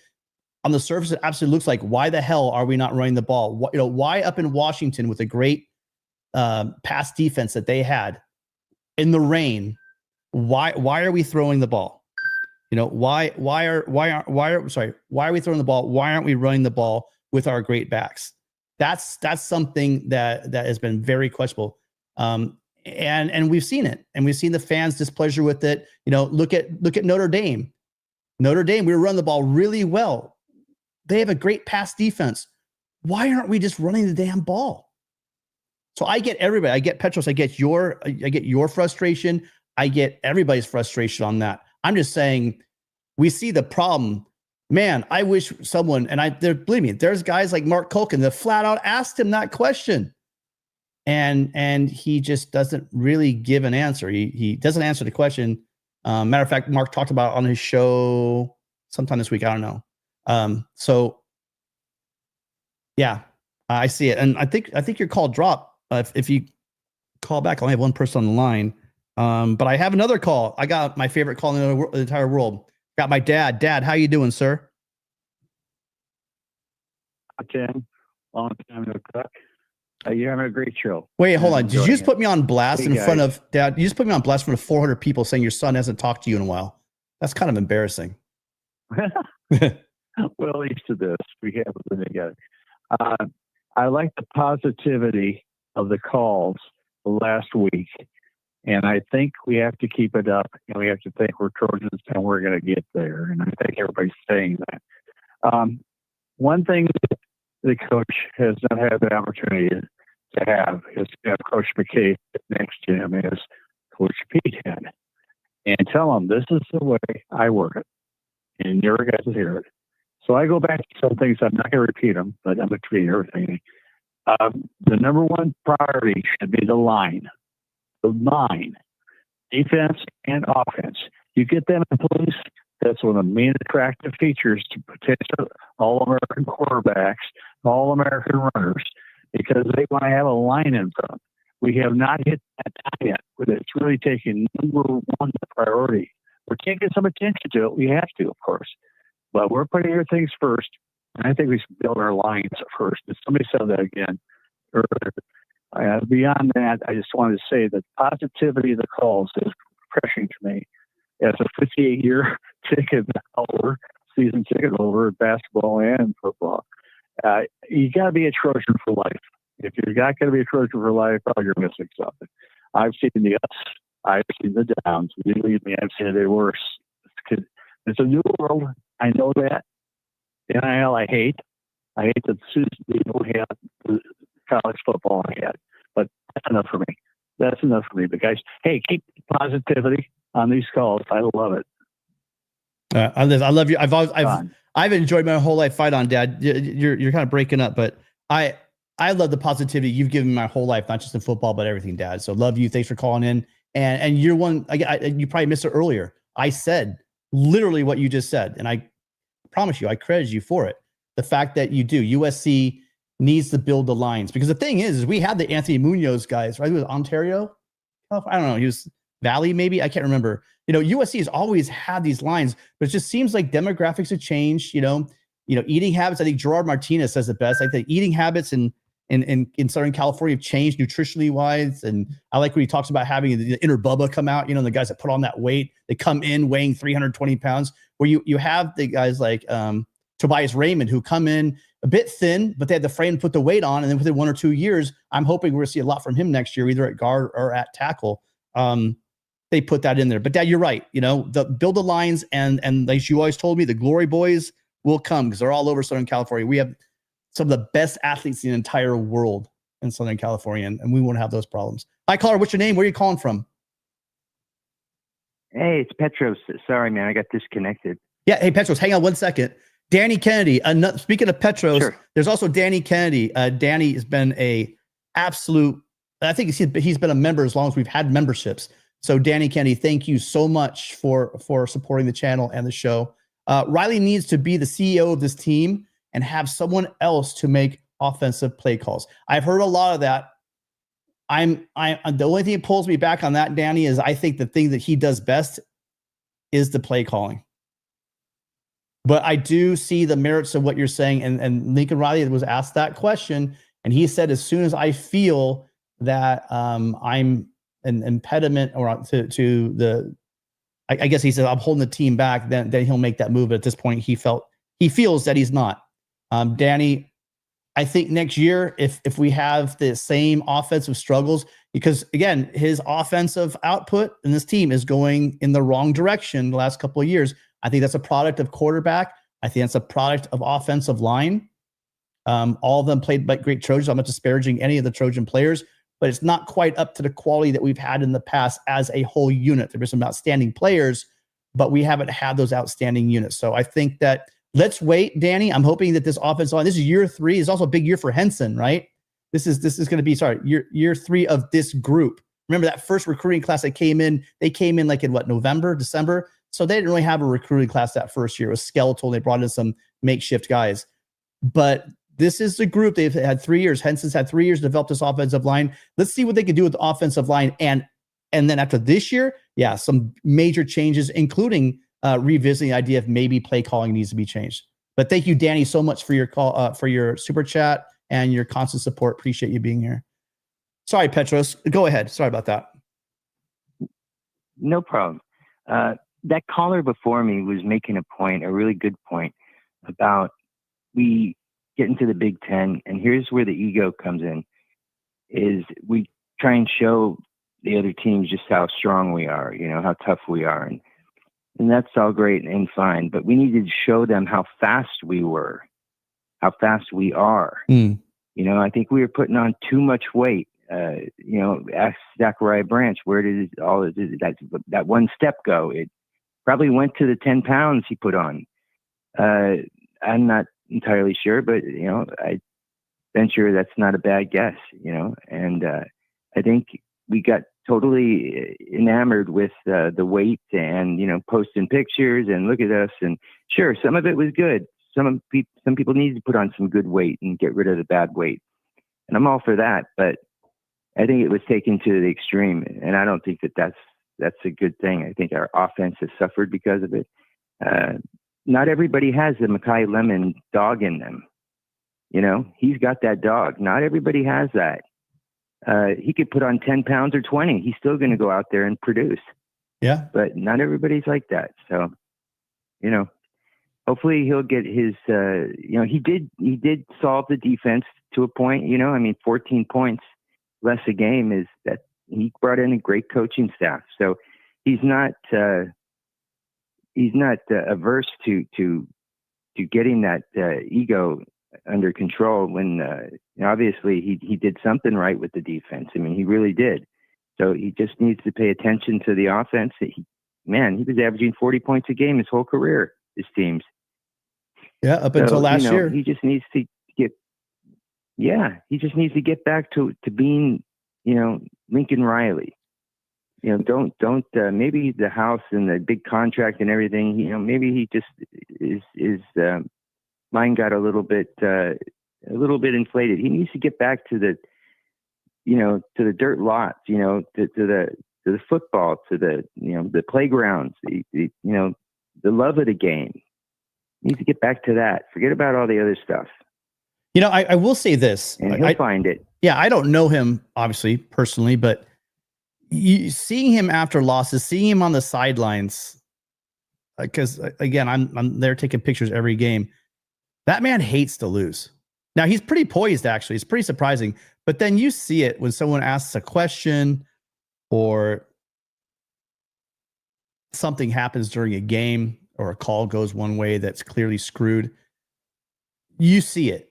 You see a guy that hates losing. And if you ask me, what quality do I want in my coach? Does he talk really good to the media? Does he kiss the babies and all that stuff? Right? Does he do these charity events? Is he very gregarious and smiles? Right?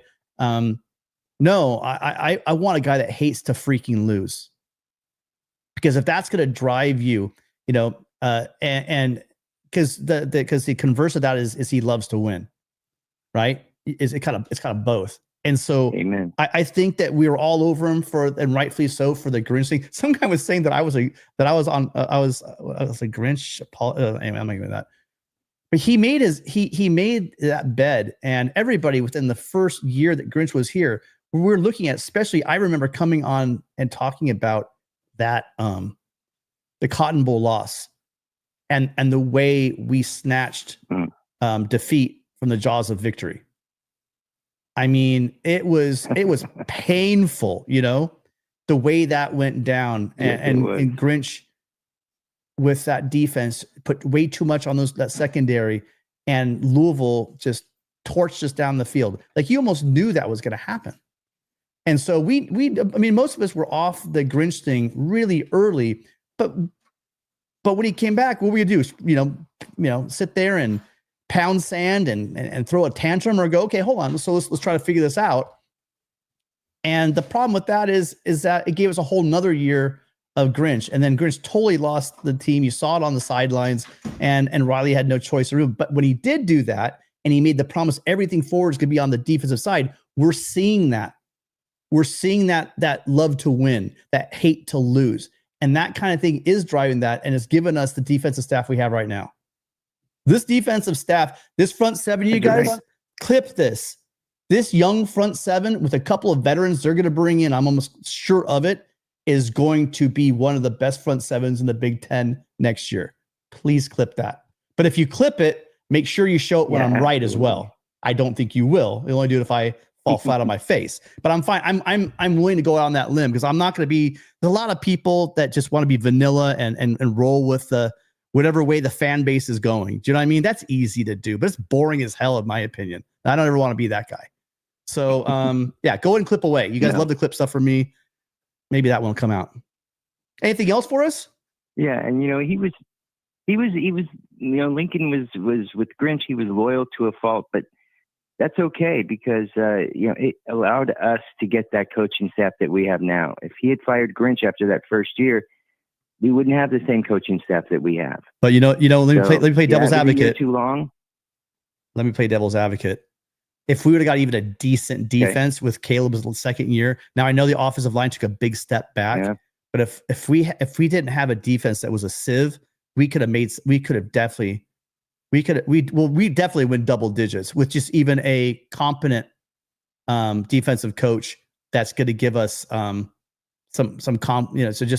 mediocre results. Even with, I mean, sure, we probably still lose that game to Notre Dame, right?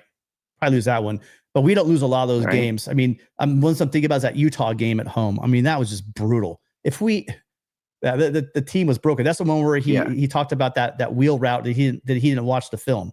I mean, it was that kind of stuff that just, I mean, whether that was true or not, that just set the fan base on fire. And it was just difficult to hear. Yeah. But you know what? Still, I see your point for sure. And I think you're right. But would I choose to forego 1 year of Caleb Williams and having a higher win total for this staff? No, I wouldn't. I'd rather have this staff and suffer through that second year with Grinch, and to have this good as a staff now in the future that we have with this line, the young pups and everything. I think people are going to be real surprised, and he's going to pull it out. Lincoln Riley's not a dumb guy. Yeah, no, those were my thoughts, Scooby. Those were my thoughts, Scooby. I was playing devil's advocate because I know a lot of people are thinking that. I'm with you. We were not going to win. We were not going to win anything with that offensive line. I'm sorry, we weren't going to. So I mean, I get you. I can't remember. Dang it! I wish I could remember who said it, but they basically said it. And nowadays, with the playoffs, might as well going 6-6 or going 9-3 are pretty much the same thing now, because bowl games and getting to a better bowl, no one gives a crap anymore. It was Connor Morissette, I think, who said that. So I mean, that's true. Well, how can that not be true? So you're right. Suffering through that season, getting this staff, because this staff, Matt Entz was amazing, but this staff's gonna be special. Don't worry about that, Trojan fans. Yep. And one last thing, I think you're totally right on the money when you said he gets bummed out and angry, and he doesn't like to lose, and you'd rather see that quality in a coach than kissing the babies. I think you're right on the money with that one. And that's good to hear that you see it up close and personal when you're taking pictures and stuff, because that's what I think anybody who's got their head on straight, they want to see a coach who's getting pissed. Mm-hmm. That's what I like. To anybody, I like to hear that. To anybody who's saying out there that he's burned out, I mean, I've heard it all. He's checked out, any of that stuff. He is. He's got a hell of a poker face because he looks like he's just into it. He's just, he's, you could see that the pain that he has when things aren't, I mean, now it doesn't give him an excuse, you know, you're in pain because, well, maybe some of the decisions you made, but yeah, the other things about him not caring, being burned out, washed out, whatever, all those phrases people have been throwing around, you know, it's fun to do, but how accurate really is it? No, that's not the case at all. I haven't talked to him. I'm just going off of what I'm seeing on the sideline. Right.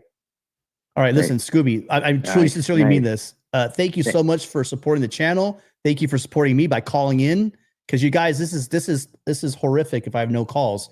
And thank you again just for being a longtime member. Because, and by the way, we're getting those memberships. We're doing some fun things. We're gonna ask you guys what you want to do. So if you guys want to do some of these maybe just smaller call-in shows with just the members, or do you guys want to do like some watch parties where we watch the wins, not the losses from last year, and talk about the roster coming forward? We're thinking about doing that with Gabe. Trojan Blades. If you guys want to come join, become a member, you guys. You can be a member as little as like $3, I think. I think about $3, $10, $20.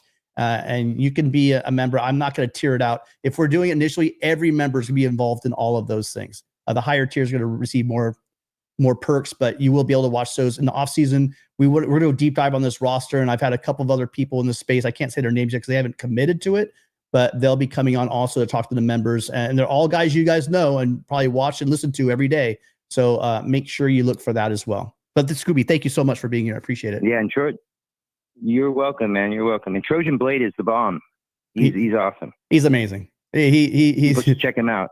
Yeah, make sure you check. By the way, thank you. That's good. You told me that. Hold on, let me go through this really quick. There are a bunch of people that support this show. If go check out Nico and Rusty, fight on Rusty over on Twitter. Two amazing Twitter follows. If you guys aren't following them already, what the hell are you doing? Funny, creative, and informative. Make sure you're checking them out. Gabe and Preston and Gunner over at Light the Torch. Matt Zemek and Trojans Wire. Thank you guys also. All of them. You guys make sure you're checking out their stuff because they are big supporters of the show, and we appreciate all of them retweeting our stuff. And if you're on Twitter, you see us, give us a retweet. If you see me, go ahead and give me a DM. Let me know what you'd like to see on the show. I love the feedback. Give me more feedback. It helps me to make a better show for you guys. All right, Scooby, I got to move on. I got 3 calls now, and I want to get out of here because I do have school tomorrow morning. So fight on, man. Appreciate you calling in. All righty, man. Take care. Fight on. Thank you, buddy. Oh, that 5 o'clock alarm is going to be coming early enough. I'm telling you that. Again, appreciate the call. I'm terrible at self-promotion, but if you guys could, if you've liked the show at all, please hit that like button. It really helps us out. And subscribe. We will be going live. Preston will be back. I will be popping on whenever something happens. You know, we might have, I don't know, the 20 days of Christmas leading up that we're going to be going live almost every single day because the news of the portal, if something major hits, we will definitely be here. Hi, caller. What's your name? Where are you calling from? Hey, Tim. It's Joe Long from the chat. Joe Long, how you doing? My best friend and my biggest critic. How you doing, sir? No, I'm not a critic. I like your show a lot, but I wanted to pose you one question to you. But when I first got in here, I was at the Voice of College Football Notre Dame chat before I got here, and when I came here, you were talking about clutching defeat from the jaws of victory. Yeah. And I don't think I've ever seen USC have as many games where victory was at hand this year, and it just got away from them. So, I mean, you're talking about Grinch last year, but it seems like this year they had so many chances of like just stealing the victory, and it was escaped them. Like it was just unbelievable. That game with Notre Dame, I mean, they could have gone down by a score, moving right down to the 1 yard line before that interception. They could have gone for 2 and beat Notre Dame. I mean, it was that close, right? Yeah, and your Irish are hell of a program, and that offensive line. I don't know how you guys do it. I'll tell you what, Joe. If we could find the secret sauce between, I hate saying his name, and you probably hate saying it too, but Brian Kelly and those offensive lines. And now what Marcus Freeman's continuing to do, really, I mean, let's face it, Notre Dame throughout history, your tight ends, your running backs, you know, quarterbacks, which that's a weird one. The O-line. Not right now when we're talking about, but what's ever happened to the Notre Dame quarterback situation? You know, I mean, I don't know. I mean, growing up, it was you guys had all these quarterbacks too. Well, BK didn't recruit. I mean, that was just the bottom line to it. He didn't recruit. But I want to pose a question to you and your fan base, USC, because I put this in an earlier chat to some other guys that had a podcast. And to me, like, what happens, let's say Tennessee blows the doors off of OSU, Ohio State. All of a sudden, like, these guys already want Ryan Day gone. What do you think about a fit with him at USC? Because he's a guy that hates to lose, and he's a strict, like, he's a no nonsense kind of guy. Wait. That might be the perfect thing for your Joe. Can I stop you? I love you, man. I do. Did you just suggest USC pick up Ryan Day after being fired by Ohio State? Well, you know, everyone's talking about wanting to get rid of Lincoln Riley, and Ohio State's talking about they want to get rid of Ryan Day. And well, here's the difference. It's just a fit, right? Sometimes. Here's the difference. I mean, I do mean this sincerely. Call me crazy. And again, chat, come at me. Phone lines right here. I'll even take a late call. I'll stay on for this one if someone's got a good argument. Ryan Day inherited a roster that NFL team, that's extreme, but you know, almost every team in the country would want. Right?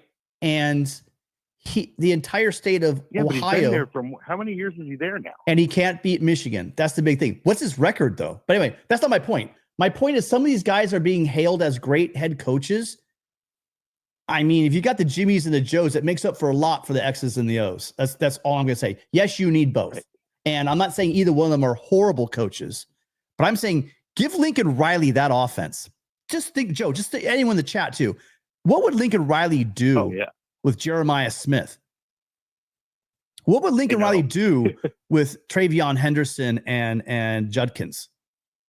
I mean, that their offensive lines is kind of suspect, but don't tell me he would not be lighting up the scoreboard with those pieces, those chess pieces. So give Henny, JT Tuimoloau, I can't ever say his name, and Sawyer and all those guys, right, for a front seven, you know, and Matt Entz, the linebackers, you know. Well, I mean, you're talking about it's about rosters. Are under Ryan Day brought these guys in. I mean, these guys are now playing for Ohio State. Ryan Day he's did? Been there quite a long time now. Did Ryan Day bring them in, or did NIL bring them in? Well, that $20 million doesn't hurt for sure. But, right?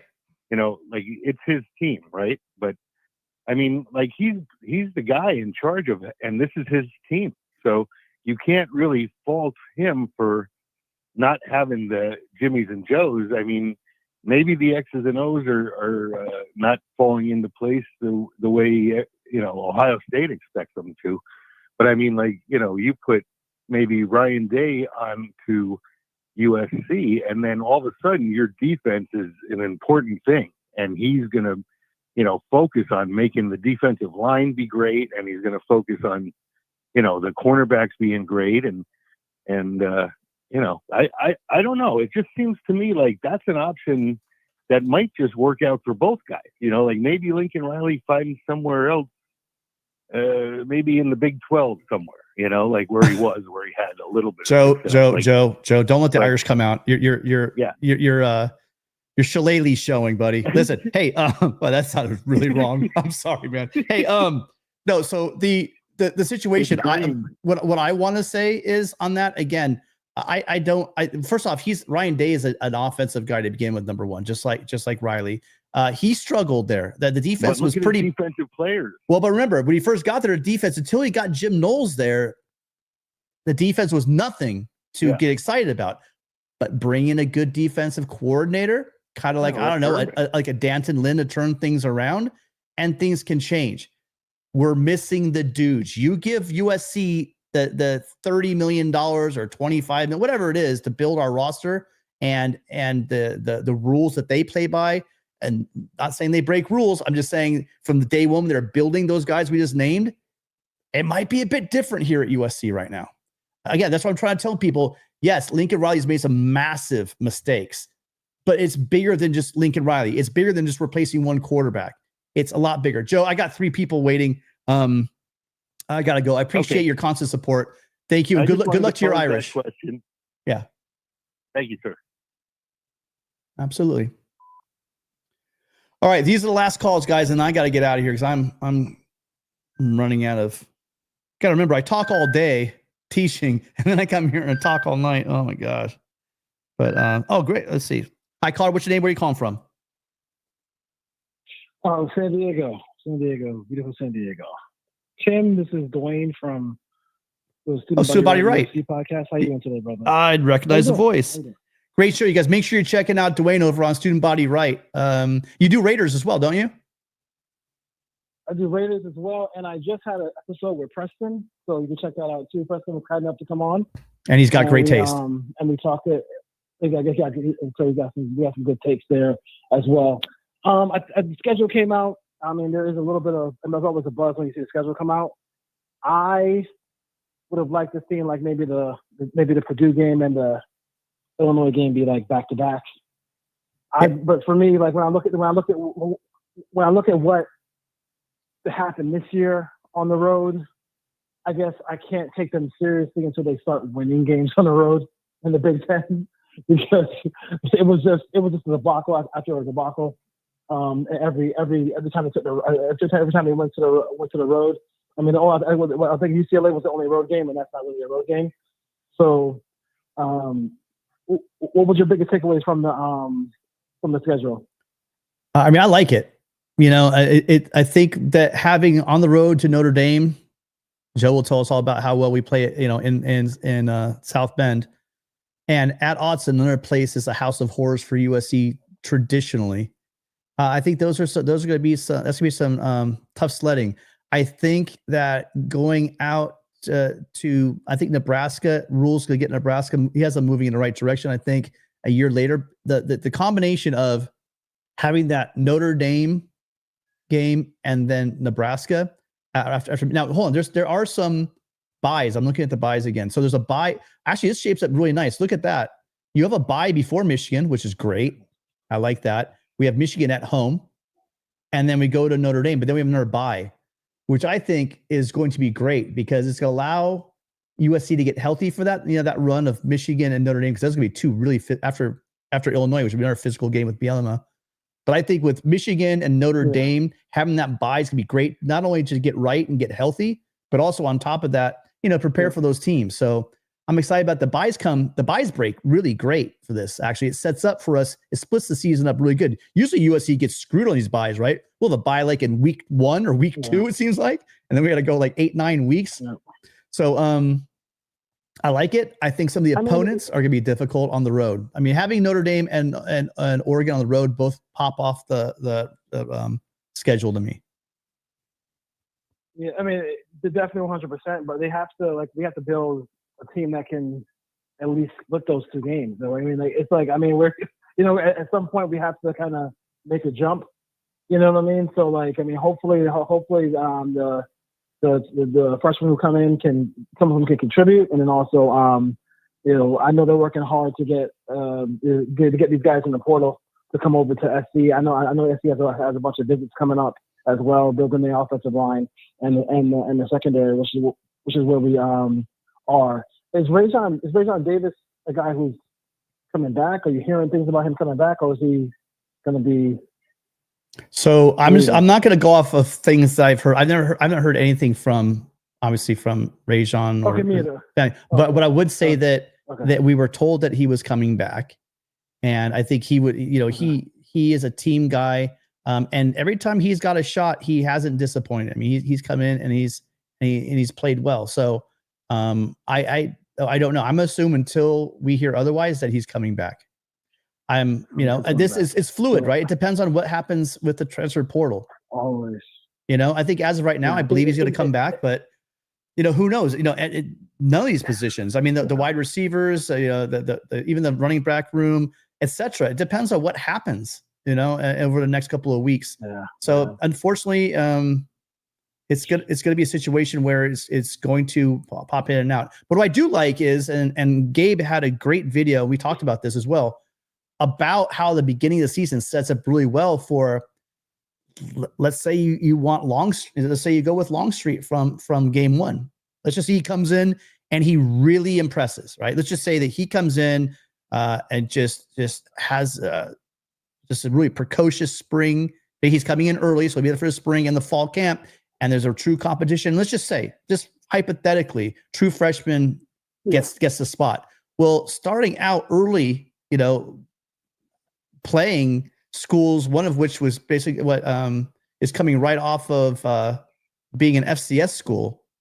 So in Missouri State and then Georgia Southern coming in, that's not going to be overwhelming. Both those games are at home. And then you go to Purdue. So if you have your first road game, your first Big Ten road game is against Purdue, and you have that with a true freshman quarterback, I know that there's going to be a live, the crowd's going to go nuts. And that place can be nuts. But I'm thinking the quality of defense they're going to face is going to be an ideal situation for that. Or even if it's Jaden Mayaba, just to, take what he's learned over the offseason. This schedule sets up great for our young offensive line, and whoever the quarterback's going to be is going to be fairly inexperienced. It sets up really good through that Michigan State game, and then Illinois might be a tough match. But I really like those first 3 games, and then having Michigan State at home. We'll be able to see what they look with Aiden Childs in the second year. But it sets up good. 2 things. Yeah, one thing about the Purdue game. I've been watching that UNLV program very closely because I'm like, and I've been impressed with what they've done. I don't know what he can do in year 1. I'm not sure who's going to all come over to Purdue because they have Coach Odom is over there at Purdue now. But that would be a game where I would say, just keep an eye on, just because a lot of coaches make their biggest impression in year 1. And I do think, I'm not, as far as the quarterback goes, I'm just not opposed. I mean, I know Lincoln doesn't really do it, but I like to keep both guys engaged. You know what I'm saying? So if you have an opportunity to you saw with Penn State, as good as Drew Aller is, they play the other quarterback sometimes too. Just on a couple of other snaps, just some snaps here and there. So if Mayaba is just ends up winning the job and becoming the starter, Longstreet has such a skill set that getting him on the field a couple of plays a half is really something that I would like to see. If he obviously he has to earn those snaps. If he earns those snaps, give it to him. Because you never know when injury happens, quarterback goes down. All those things like that. So I do like teams who kind of I think Washington did the same thing. They played 2 quarterbacks when the Trojans went to Washington. I like keeping both quarterbacks engaged. It's college. There's enough plays in here where you can get a couple plays here and there for guys to get some experience. Yeah, I think the key for whoever's at quarterback next year. Make sure you guys check that video out though over on Trojan Blade. I think it's his latest one. I think whoever's at quarterback is going to really need this young offensive line. Now they're a young line, but they've been playing together for a while. They have been playing with each other for a while now, and we're going to see the development and we're going to see how well they scouted these kids out and brought them into the program. We're going to see how quickly we're getting guys healthy. Hayden Treater, we had him on the show. Really smart kid, huge. I mean, I knew he was big, but seeing him on the sidelines, I mean, you guys, this is a very, very big man who moves very well, plays with a level of aggression that's going to make a lot of you old school guys very happy. And we have Micah Banuelos getting healthy. So I think we do need to bring a veteran presence in. I wouldn't mind bringing in a veteran tackle. Seems like we've been saying that every year. Lincoln Riley's here, but until we get that depth, it's probably going to be a requirement. Hey, you can help me out this one, Dwayne. I appreciate your views on this. My point on the flag planting thing is 2 things. One, I think it's going to go the way the dodo, like the turnover chain and whatever little gimmicks they do. I think it's gonna go fast because really it only has that punch when there's something to it. Like if you remember the UCLA game, USC did this at the Rose Bowl, but they were taking cheap shots at players. They were doing all kinds of talking during the game. If you're going to talk like that, then you're damn right you should get your flag planted, right? In rivalries, I think the flag planting, I think is all right with me. I know a lot of the old school people won't like that, but if it's done in fun and really if the other team has it coming, I've got no issue with it, because UCLA, you guys had that coming. What are your thoughts, Dwayne? Yeah, I mean, the flag planting is not, to me, it's not, it's like, I will say this about Ohio. That is like. Well, there was felonies in that and one. This is why people don't like. Yeah, but yeah, people don't like politics for the reason we just saw. How quickly did they act on something that really doesn't really affect a lot of people, right? Right. Like, I'm sure Ohio has some real issues that they could have handled, but we're talking about flag. We're talking about flag planting. It's ridiculous. So it is what it is. Well, I'm sorry, Buckeyes. I'm sorry to say it to the Buckeyes out there, but when you lose 4 in a row, you're gonna get a flag planted because they do own you guys. They do. Last thing real quick. Do you think Belichick is gonna do a good? Do you like that move by UNC? It's kind of a move he has to make if he's interested in the job, right? Yeah, I don't know. I was listening to Cover 3, and you had Chip Patterson, who's a Tar Heel, and he was weighing up the thing about if you're looking to build a program. Now, if you're going to have it to where Steve Belichick is that next up and coming coach, and he takes over for his dad comes in to build the program and leaves it for Steve as a defensive coordinator, then you got something cooking there, right? But if you're just renting Bill Belichick for a couple of years, does Bill Belichick really want the headaches that come with college football? Because I mean, as much as it's changing with NIL. What's that? It's a 5-year deal. So it's a 5-year deal, they said. So I'm not worried about Bill Belichick like longevity. I think he's like a Pete Carroll. He does have like some energy to him. So I don't think that he's gonna get issue with the 5 years. I just wonder, what we were talking earlier about being hungry. How hungry is Bill Belichick? You win that many rings at the highest level of football. How excited are you going to be playing in the ACC against like Wake Forest in October? I don't know. I mean, maybe, who knows? Football coaches. Sure. He sat on the sidelines for a year. They get that itch. I'm sure they do. But I'm sure. I don't know. Yeah. Well, we'll see. All right, Tim, you take care. Fight on, brother. Fight on. Thank you so much. Take the time, you guys. Make sure you go over there, check out Dwayne, and remember, it's not just SC football. It's also the Raiders on Student Body Right. So go check out his channel. Subscribe. Does some great work over there. Thanks, Dwayne. Thank you, brother. Take care. Yep. All right. You guys aren't going to let me leave, are you? Got 2 more calls. I will honor those 2 calls, but then I do have to get out of here. That's going to have to happen. I probably pissed off some Buckeye fans. I'm probably going to have a couple of Buckeye fans calling right now. Hang on, caller, 1 second. You guys, we have almost 500 people here between Twitter and YouTube. Thank you. First off, thank you all for being here. I'm overwhelmed by that many people coming on to listen to me chat. But listen, if you've enjoyed anything during the show, if you could do me a huge favor and hit that like button, it just gets the word out. It also lets me know that you guys are enjoying the content as well. If you go ahead and subscribe, I promise you, we have Monday nights at 7 and Wednesday nights at 7, but I will be going live with Preston if he's available every single time, like a Duce Rob. I went with over at LAFB yesterday. But if we get breaking news, we're going to be going live here as well during the day or around whatever schedule we have over there. So make sure we're on it. Make sure you're checking out LEFB. They're putting out daily content, great stories. I know Ryan Dairude's writing a bunch crazy during this time. Make sure you're checking out all of his content as well. All right. Hi, caller. What's your name and where are you calling from? TJ calling from Philadelphia. TJ from Philadelphia. How you doing, sir? You said TJ or EJ? TJ. C is in Charles. CJ. Sorry about that. So what's on your mind?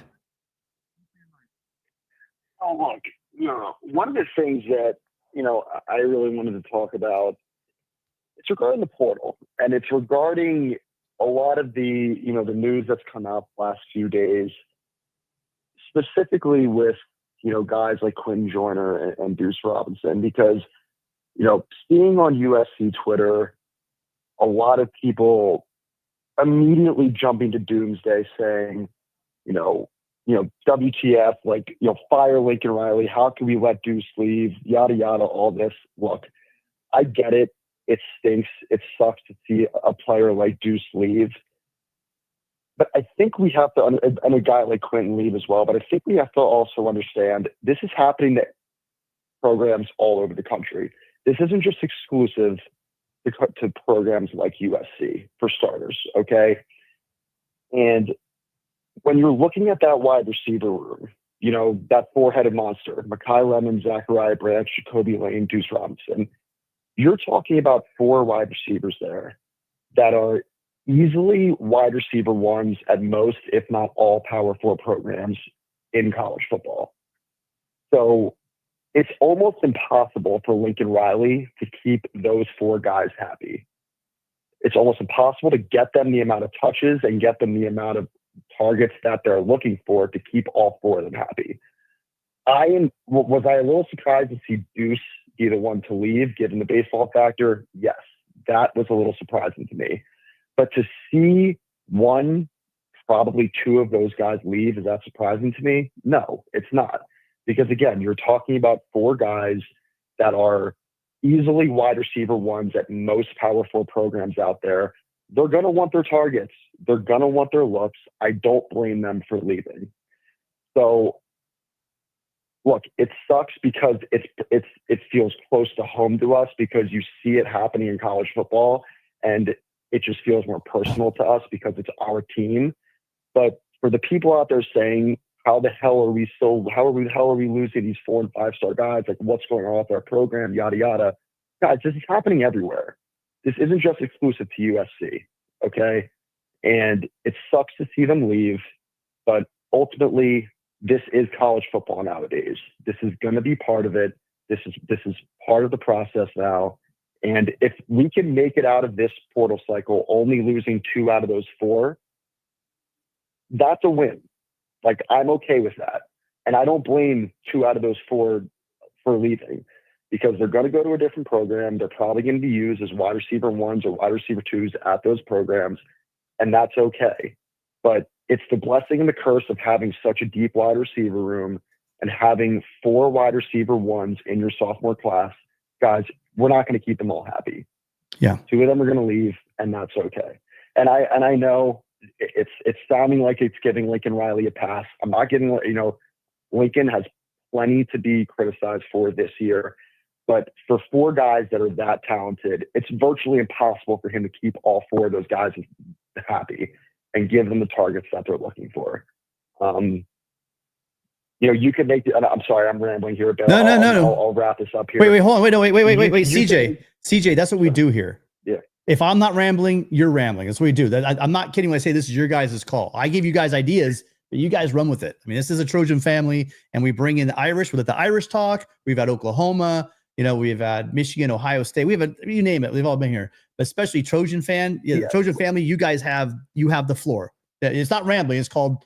And this is one of the last things I'll say here because, look, you can make an argument. I would say in Lincoln's 3 years here, Jakeem Stewart was probably the biggest recruiting win he's had since he's been here. I think that's fair to say. High school, yeah. That was the biggest win he's had since he's been here.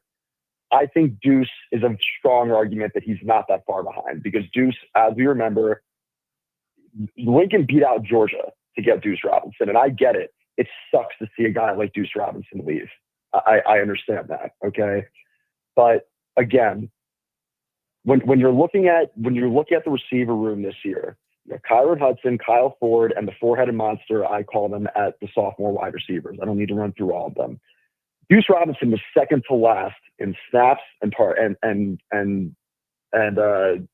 this year. I'm going to full on say this. Duce Robinson's better than that. And I don't really blame Lincoln Riley for that. I blame it's the cons of having such a deep wide receiver room that I don't blame him for leaving. And look, it sucks because it was such a huge recruiting win for us 2 years ago. As people remember 2 years ago, Duce was the last 5-star to sign from that class, and we won him. And I get it sucks to see him leave, but look, from a stylistic standpoint and from a personnel standpoint, I love all 4 of them. This is not an indignation on, an indictment on any of them. I love Zachariah, Mekhi, Jacoby, Duce. If we can make it out of this with just Mekhi and Jacoby Lane, I'm happy with that. Those are the 2 guys of those 4 that I think are the best 4 receivers, and those are the guys that I want to see this offense built around for the next year, hopefully too. Will that happen? I'm not sure. But look, those are just my thoughts. I know, again, I just rambled there, but people have to understand losing 4 and 5 stars, it's part of college football now. It sucks. It's going to happen. It's all about how we come out of this over these next couple months. I appreciate you taking my time, but I just wanted to get that off my chest. So what we're here for, man. And listen, that was no rambling there. I think you made a great point about Duce. You made a great point about a lot of these guys that we're going to see if they do leave. I hope you show that the rest of the fan base shows the respect that our Trojans deserve, because it's different now. People got to wake up. This is a different situation. These young men are leaving a lot of money on the table if they're not maximizing their skills. And not everybody makes the NFL. So they have a finite amount of time to set up themselves and their family, possibly for a long time. And I don't doubt anybody. And I don't think it is just the money with many of these kids. These kids want to play ball and they want to get on the field. And you made a great point that there's only so many. And it was crazy though, because you got to give me this, CJ. SC throws the ball a hell of a lot. So you can make a lot of receivers happy, exactly. But you're right. But when you have 4 guys like that are going to be the 1 or 2 on many, if not most, if not all, with few exceptions out there, programs. Exactly. Yeah, it's hard to sit around and do it just for the fight on of it. I mean, we got to get past that. So yeah, I appreciate it. That's a great point. Exactly, because and then the people that will come out and say, what the hell are we doing? Why didn't we get more targets this year? It's like, okay, well then if you're taking targets away from Duce, or if you're putting more targets towards Duce, then you're taking targets away from Jacoby. Oh, well, we should have got more targets for Jacoby. Okay, well then you're taking targets away from Zachariah. You're not going to keep all 4 of them happy. It's just the way it is. These 4 guys are too talented to all accept a minimum role on this offense. It's just the way it is. And look, I said it earlier in the call, I think Lincoln Riley deserves a lot of criticism for this year. I'm in the minority of people that I actually believe in Lincoln Riley. I still believe in him. I think he still has that sort of kind of that Oklahoma and first year at USC magic still kind of bottled up in there somewhere. Next year, with the schedule release this year, I think he has the opportunity next year to prove it. And look, next year, we all can agree. Next year is a proven year for him. If he doesn't win 9 or 10 games next year with that schedule, he's gone. Agreed. Well, not gone. Hold on. He's not going to be gone, but maybe we'll be gone. Maybe that's when we jump off the Sooner schooner. No, that was too soon.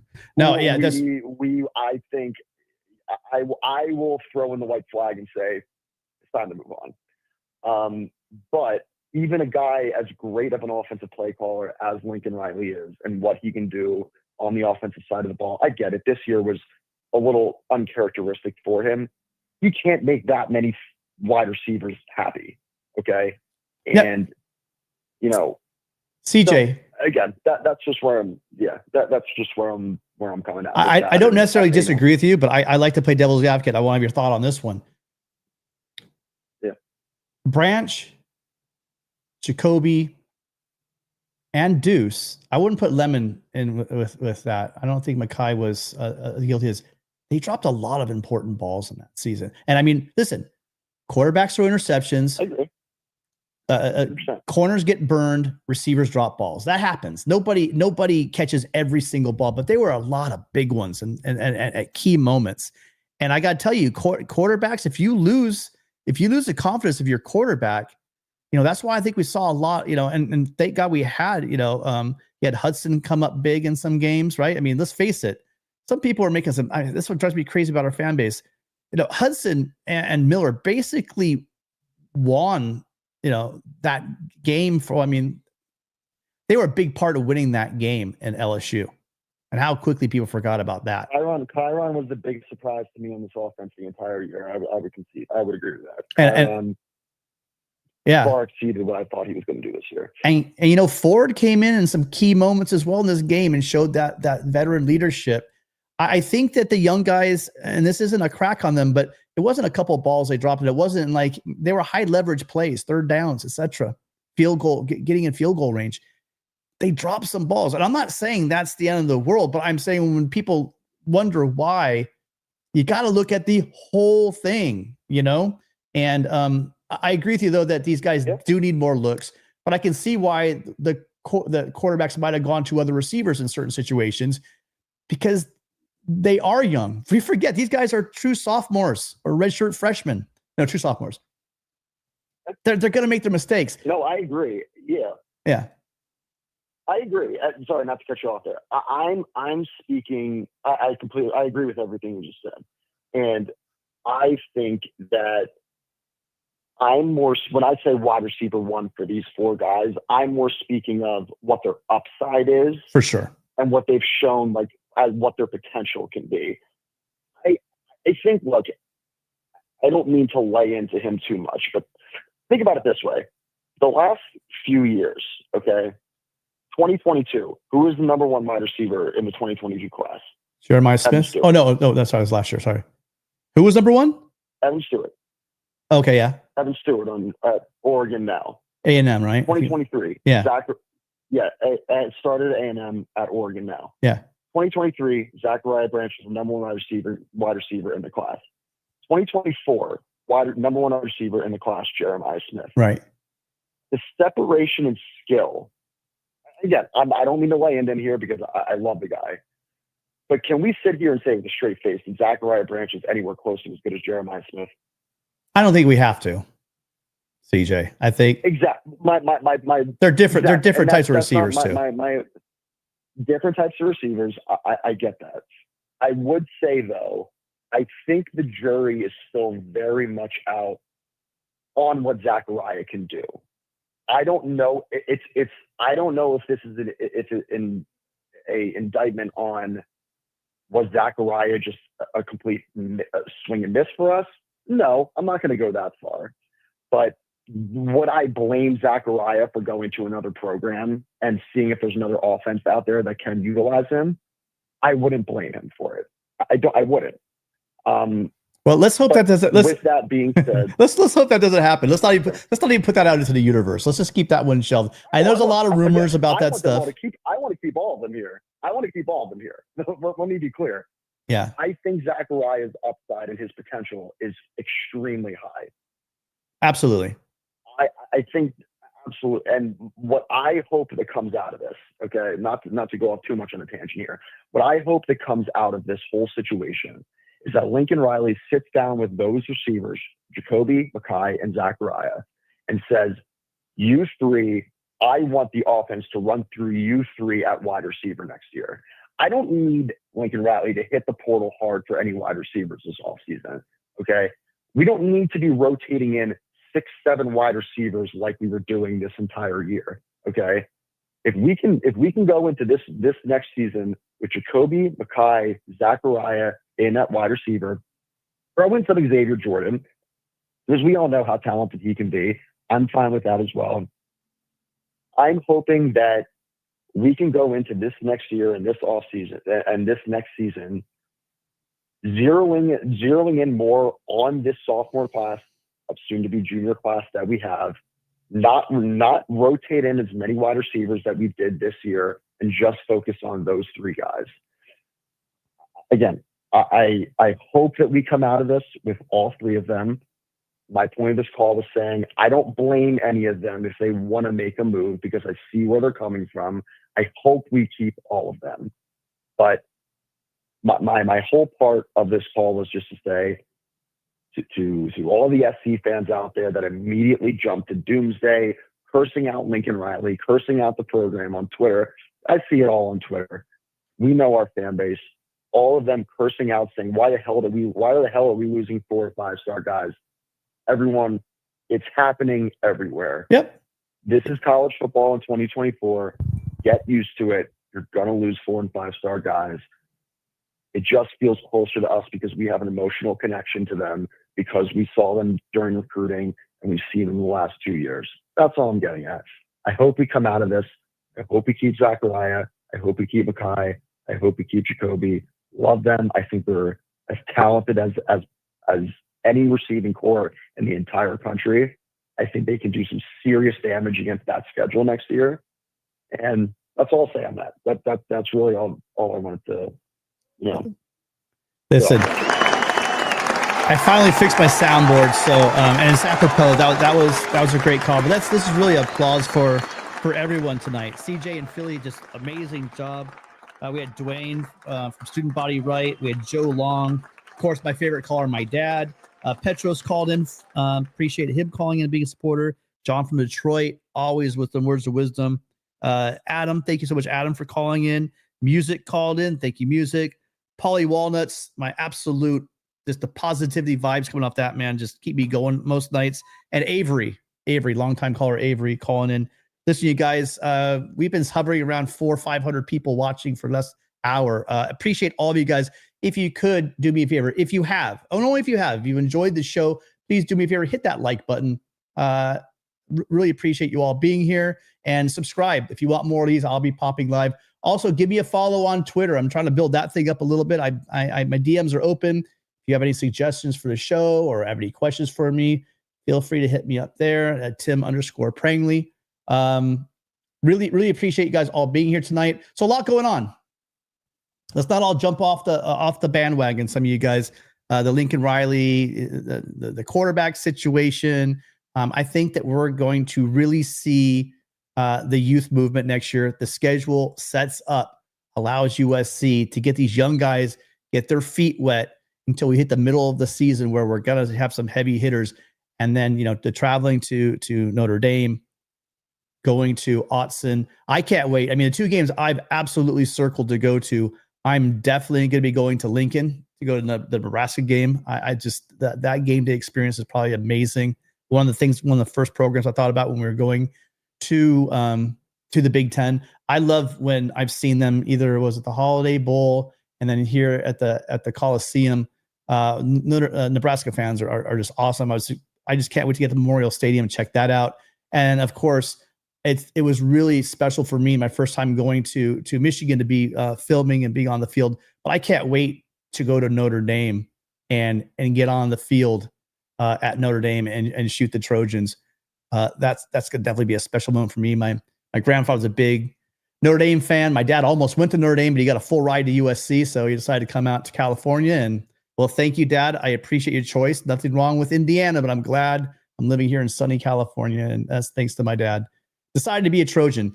Appreciate all of you guys being here again. I want to quickly thank also, speaking of Twitter, I do want to thank the people that retweeted me out tonight. Thank you, Nico.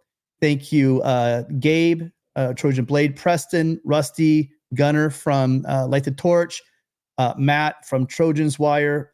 You guys really appreciate everything. Oh, and Light the Torch, and Gil Marin. We're about Gil, buddy. Gil always. Thank you, Gil. If you're out there, if you see this, thank you for your constant support of the show. Roger Dodger, thank you for being here. Thank you, Jeff. As always, a lot of guys have been here for a long time. Appreciate all of you guys being here. We will be here for sure on Monday night at 7.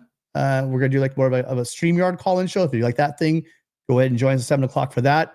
And as always, if there's any breaking news, we will be here for that. All right, Trojans, I got a call tonight. I've been here for 2 hours. Guys in the queue, call next time. I'm sorry, I told you guys we were cutting it off. I say an extra hour. Appreciate everyone. Thank you so much. Please hit that like button, subscribe on the way out. And don't worry, fans, don't bail yet. Don't quit. Don't hop off the bandwagon. They're going to figure this stuff out. They're going to figure it out. I'm telling you guys, you're going to be really excited about this front seven next year. We may, John Dianimo, plug your ears. We may have a better front seven when Michigan comes in to see USC. I hope that if Kenny gets these guys rolling and Nua get these guys rolling, I think this young bumper crop of kids, we bring in a couple of veterans, we're going to cause havoc. We're going to be one of the better front sevens in the Big Ten next year. All right, guys, fight on. Appreciate you all being here, and we'll see you guys next time. Make sure you subscribe and hit that like button.